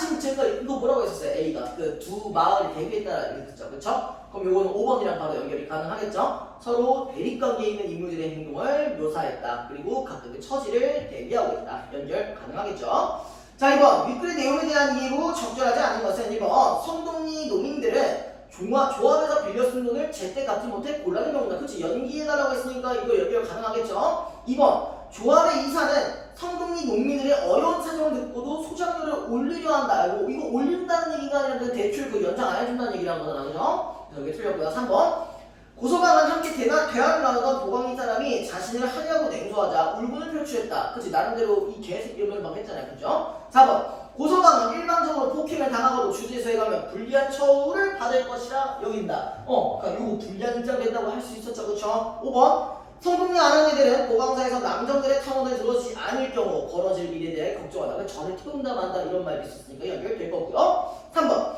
기억 이름에 대한 이해로 적절하지 않은 것은 자, 기억이 왜 또 손해됩니까 이거네요. 자, 상대방이 하고 있는 행동을 저지하고 있다. 이거 맞겠네요. 그렇죠? 니은 그리고 당신 눈에는 물이 벌써 천철 넘치고 있잖아. 상대방에게 자신의 행동이 정당한 이유. 이건 맞을 거고요. 디귿은 뭐였니? 그런 귀치하는 놈 페이지에 있습니다. 그런 귀치하는 놈은 복수하는 게 어때요? 우리가 상대방의 요구에 대해 거절의 뜻을 나타내고 있다. 그치? 나 이거 안 해줄 거야. 이런 얘기 했잖아요. 그죠? 그다음 4번 누가 어디 조합 돈을 안 내겠다냐 연기해달라는 부분이 거기인데 자, 상대방에게 원하는 바를 보다 구체적으로 말하더라고 요청하고 있는 건 전혀 아니지. 그냥 자기가 말하고 자기가 뭐 이런 것들을 해줄 수 없겠냐고 말하는 거기 때문에 틀렸고요. 자, 그다음에 미음이 고소방 당신은 뭐라고 했어? 여기 약간 비아냥거리는 부분이에요. 그쵸? 상대방이 의무를 이해하지 않은 채 부택을 하고 것에 대해 책망하고 있다. 연결 될 거고요. 잘 찾죠? 네. 맞습니다. 자, 4번. 자, 보기는 읽었으니까 그냥 바로 선지만 넘어가도록 할게요. 자, 1번. 밥줄이 제법 톡톡한 모양이라면서 뭔 물꼬를 트는 고서방을 협박하고 제지하려는 보광리 주민은 자신의 이익을 지키기 위해 직접 성동리 주민에게 권력을 행사하고 있다. 연결 가능하겠죠? 그쵸? 2번 그 근방에 있던 같은 패들이 벌떼처럼 고소방에게 몰려든 상황에서 굶주리고 있는 소장에게까지 소장료를 징수하려고 합세하는 보광리 주민들의 모습을 확인할 수 있다. 응? 왜요? 잤으니까 그냥 맞다고 한다? 이거 뭐가 틀린 것 같아? 소장료 징수하려고 지금 얘 때린 거 아니잖아. 그냥 보복심리로 때린 거잖아. 그죠?